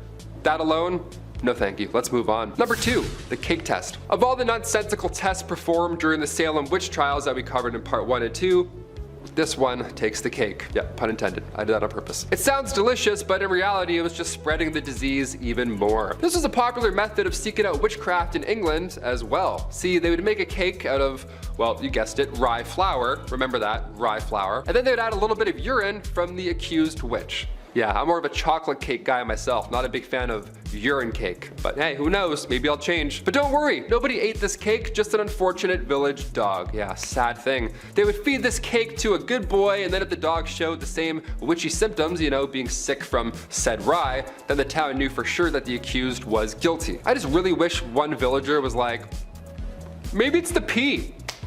I'm just saying. Number 1, rats. Another Game of Thrones classic to finish off our horrible part 3. If you're a rat person, I know there's a lot of people who do tricks with their rats and stuff. That's great, but cover their little eyes for this one. This is horrible. Get them out of here. Rats were used as a medieval punishment. Where do I even start with this one? It was a punishment for the rats too, really. This is a 2-for-1 when it comes to pain. What was once called a rat trap involved a man being tied down to something, and then a metal enclosure or bucket being strapped to his abs or his chest. Inside this enclosure, there are rats, which the strapped down person can feel walking around in their skin. And then that's when the person, and still in the punishment, begins heating the other side of the metal enclosure, and historically hot coals were usually placed on top, which of course very quickly creates a hot environment for the rats inside. And many of you see where I'm going already, and you're like, ooh, yep, it's gonna happen. From here, the rats begin to frantically search for a way out, the softest way out, because just like us, they have survival instincts. And the metal enclosure is too hard to bite into, but a human's flesh, that's definitely not. Horrible, huh? Yeah, that's history. Number 10, black cats. Yeah, we'll start this dark list off a little slowly. You know, we'll ease our way into the witch trials. You see a black cat cross in front of you, what's the first thing you think? Bad luck, bad omens, bad stuff? Does that cat belong to anyone? Maybe I should take it home and take care of it. Well, in 1232, Pope Gregory IX, he exposed a cult of witches in northern Germany. Yeah, he wrote an expose called Vox in Rama. He went in deep. He knew some of the ritual words used at these cult meetings. He knew everything, which in my opinion, a little fishy, right? This guy knows a lot. Were you involved, my dude? What's going on? He exposed the happenings, including the involvement of one black cat. They would oddly kiss it and worship it. Now at first when reading about this, I was like, oh no, the cat, what's gonna happen? No, it's good. It was cat worship in this way, which is odd, but better historically. The Pope did afterwards send hunters out to eliminate any cat in sight, so it is pretty dark and scandalous. The level of cats in the mid-1200s was almost at an extinct level. Pretty horrible, right? If only we had all those cats later on in 1347 when, you know, rats carrying the Black Death arrived. We definitely could have used a few cats, but witches. Number 9, flat Earth. Okay, it's 2022. We can watch live footage right now from the International Space Station just whipping around us. We can fly to Australia in this day and age. We can have a window seat and watch the entire commute. But there's still a good amount of people today that believe that the Earth is flat. How shocking is that? How scandalous indeed. The same guys who believed women were witches were also like, Oh, of course the Earth isn't flat. That's crazy. How conflicting is that historically? We think any time before Columbus, especially back in the Dark Ages, we have this general idea that they didn't know anything, specifically the scale of the planet or even the universe for that matter. We're still launching telescopes into space to record the edges of the galaxy. There's so much we don't know today, yet there's still flat earthers. Shocking enough, the Middle Ages didn't see many of those. In the 13th century, navigators were regarding the Earth as a sphere, with 4 cardinal points as well. Even going back further, looking at ancient Roman days, in 77 AD, Pliny the Elder, the ancient philosopher, also agreed on the Earth's shape. It was common knowledge, dare I say, even in the Dark Ages. So if you know any flat earthers, send them this link, and then also send them a link of the ISS. I don't know. Number 8, red hair problems. Alright, if you're a redhead out there, I'm sorry about this one. I had to talk about it. History can be ugly sometimes, and more often than not, it doesn't make a lot of sense. Historically, urine has been used for the greater good. Teeth whitening, Roman laundry days, urine makes leather soft. We get it. The Spanish Inquisition brought with them the idea that red hair was a sign of witchcraft. Yeah, the sign of the devil himself. The manuscripts published at that time about redheads too didn't help. They were horrible. The Proverbs of Alfred warns against having a redhead as a friend. And then another manuscript, Secretum Secretorum, warns against using redheads as advisors. Yeah, not even a work friend. Sorry, Big Chud. 14th century manuscripts tell me that you're working for the devil, so now we can't talk to you, all because you have nice hair. Another manuscript from the 14th century believes that redheads are rarely faithful in both friendships and romantic relationships. Yeah, if you have a redhead partner, don't go through their phone, okay? Don't listen to the Spanish Inquisition, okay? Don't listen to the devil. They're not working for the devil, okay? They're just fine. They're redheads. Freckles as well. If you had freckles in the Middle Ages, good game. Number 7, Macbeth's curse. Every curse starts somewhere, okay? All you theater kids out there probably know about this one. I feel guilty talking about this. Here we go. There's a few things you can't say to an actor before a show, and oddly enough, good luck is one of them. Yeah, you're supposed to say break a leg. All these theater traditions you can't break, okay? You're about to go on and do Shakespeare and do like this huge monologue wearing funky shoes. You gotta be in the zone, okay? You gotta, you know, it's like game day. Even actors have their playoff beards, you know what I mean? It's like a ritual, you gotta stick to it. This legend goes back to 1606, the time of Macbeth's first performance. The actor playing Lady Macbeth died right before the show, sadly, so Shakespeare had to step in and play the part himself. Now apparently at this time, a coven of witches cursed the show. Yeah, since then there's been tales of real daggers being used in the show accidentally instead of prop daggers. The Astor Place riot in New York City back in 1849, that was caused by rival actors both playing Macbeth in their respective productions. There's also countless amount of stories recalling botched performances of the play, but what do we think? Is this the case of being in your own head and we just never dropped it, or is the Macbeth curse real? I don't know. Coven of witches cursing plays. That sounds pretty medieval. I hope it's not real. That would suck. I just got cursed. Number 6, witches curse. More curses. Let's do it. From the 1400s to the 1700s alone, there were around 50,000 individuals who were all found guilty of witchcraft and wizardry. And we all know what that meant.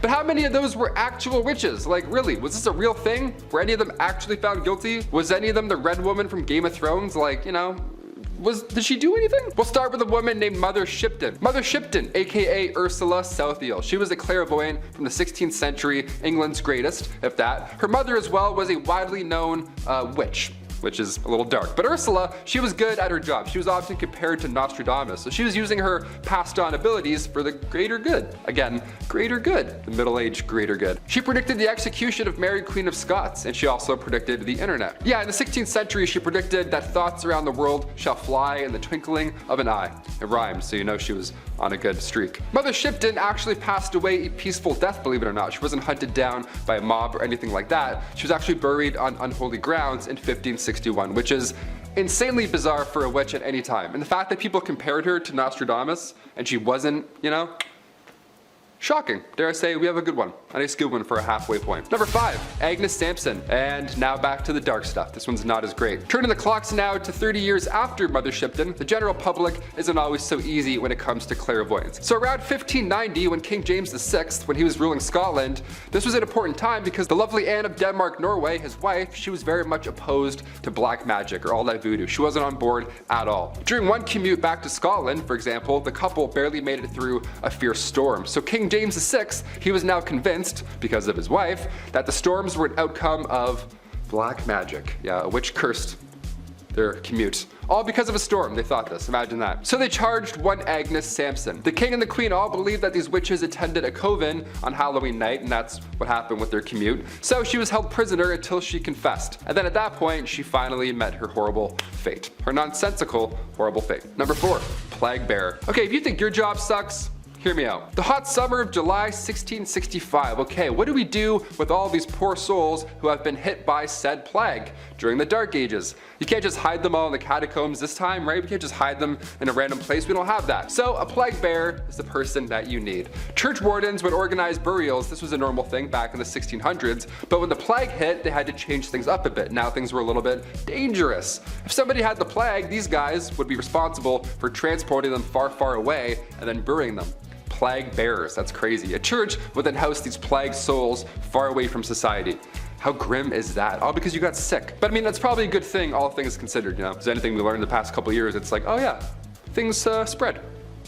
Just a little bit, including misinformation. Haha. Number 3, medieval barbers. A barber from the Middle Ages. Yeah, that title alone gives me the chills. If I have a toothache, I'm telling no one. That appointment's gonna suck, okay? Cavity, toothache, maybe you accidentally bit a rock, chipped a tooth, whatever. They would only pull it. Worst case, best case, your teeth are getting pulled no matter what. Yeah, barbers were responsible for cutting hair, pulling teeth, and bloodletting. The classic 3-in-1 appointment. Get it all done in 40 minutes or less. There you go. Keep the change, good sir, and a thing of ale. There you go. Get drunk, pull my teeth. Middle Ages. Back in the 1500s, patients were walking in with an arrow sticking out of them, right? Instead of cutting the tip off and then pulling it the opposite way, the arrow remover would cut into the injury, open it more, which would suck, and then it would hold it open. And then the barber would come in and then pull it out in his own barber way. Whatever his qualifications were, it didn't really matter. He was a barber, he was also pulling arrows out of your back. So you would go in for a toothache and then you would leave with an amputated foot. You never know. Medieval barbers sucked all the time. Number 2, the ducking stool. This next one requires so much effort. I can't believe this was a real thing that real people did. The ducking stool was made to punish women involved in sexual activities. How dare they? How dare thou? Men were punished too, but if we know anything about history, it was mostly women who had to put up with all of this shit. There was the first standard ducking stool, so women would have to, you know, sit in this chair, strap themselves down while sitting outside their houses or, you know, whatever. They get carried down the street. Humiliation at its finest. That was the main key here, where you'd, you know, come out and go, shame, shame for 46 minutes and then go back inside. That was your day back in medieval times. They had sex. Can you believe that? It's disgusting. Let's take the day off work and embarrass them and make signs. The second version of the ducking stool was essentially the same thing, only it was then dunked into a river over and over again to cool her immoderate heat. Yeah, we gotta cool these witches down. Great. I wonder where all these people, like, did they not realize where they came from? This is the dumbest shit. At least that's what French writer Francois Maximilien Mission says. They should cool off all of those angry villagers instead. They should dip them in the river. They're the ones burning with rage because somebody over here is getting some and they're not. Number 1, meowing nuns. If I'm not gonna talk about this one now, then I'm not sure when I'll get the chance to talk about it again. Back in the Middle Ages, a group of nuns were doing their, you know, COVID nun thing, as so many people did apparently back in. And this was odd in the Middle Ages because these nuns would have meowing sessions. Yeah, they wouldn't curse individuals, they wouldn't curse any long sea voyages. No, they would just gather around and meow all at the same time. The French convent, large might I add, many of nuns here, they would spend hours meowing like in sync. They'd be like, meow. It would annoy nearby civilians so much that eventually soldiers had to come in and just beg them to stop. They're like, please stop meowing. I don't know why you're meowing, but please stop. For most of these cases, most likely not witchcraft. This one here with the meowing nuns, I don't know. I think that was actually, something was afoot. That was actually a curse. Either that or it's the greatest prank in history. Either way, we have to finish on a nice happier note, dare I say. Those are the top 10 scandalous events from the Middle Ages, and I'll see you next time on Bumblebee. See ya.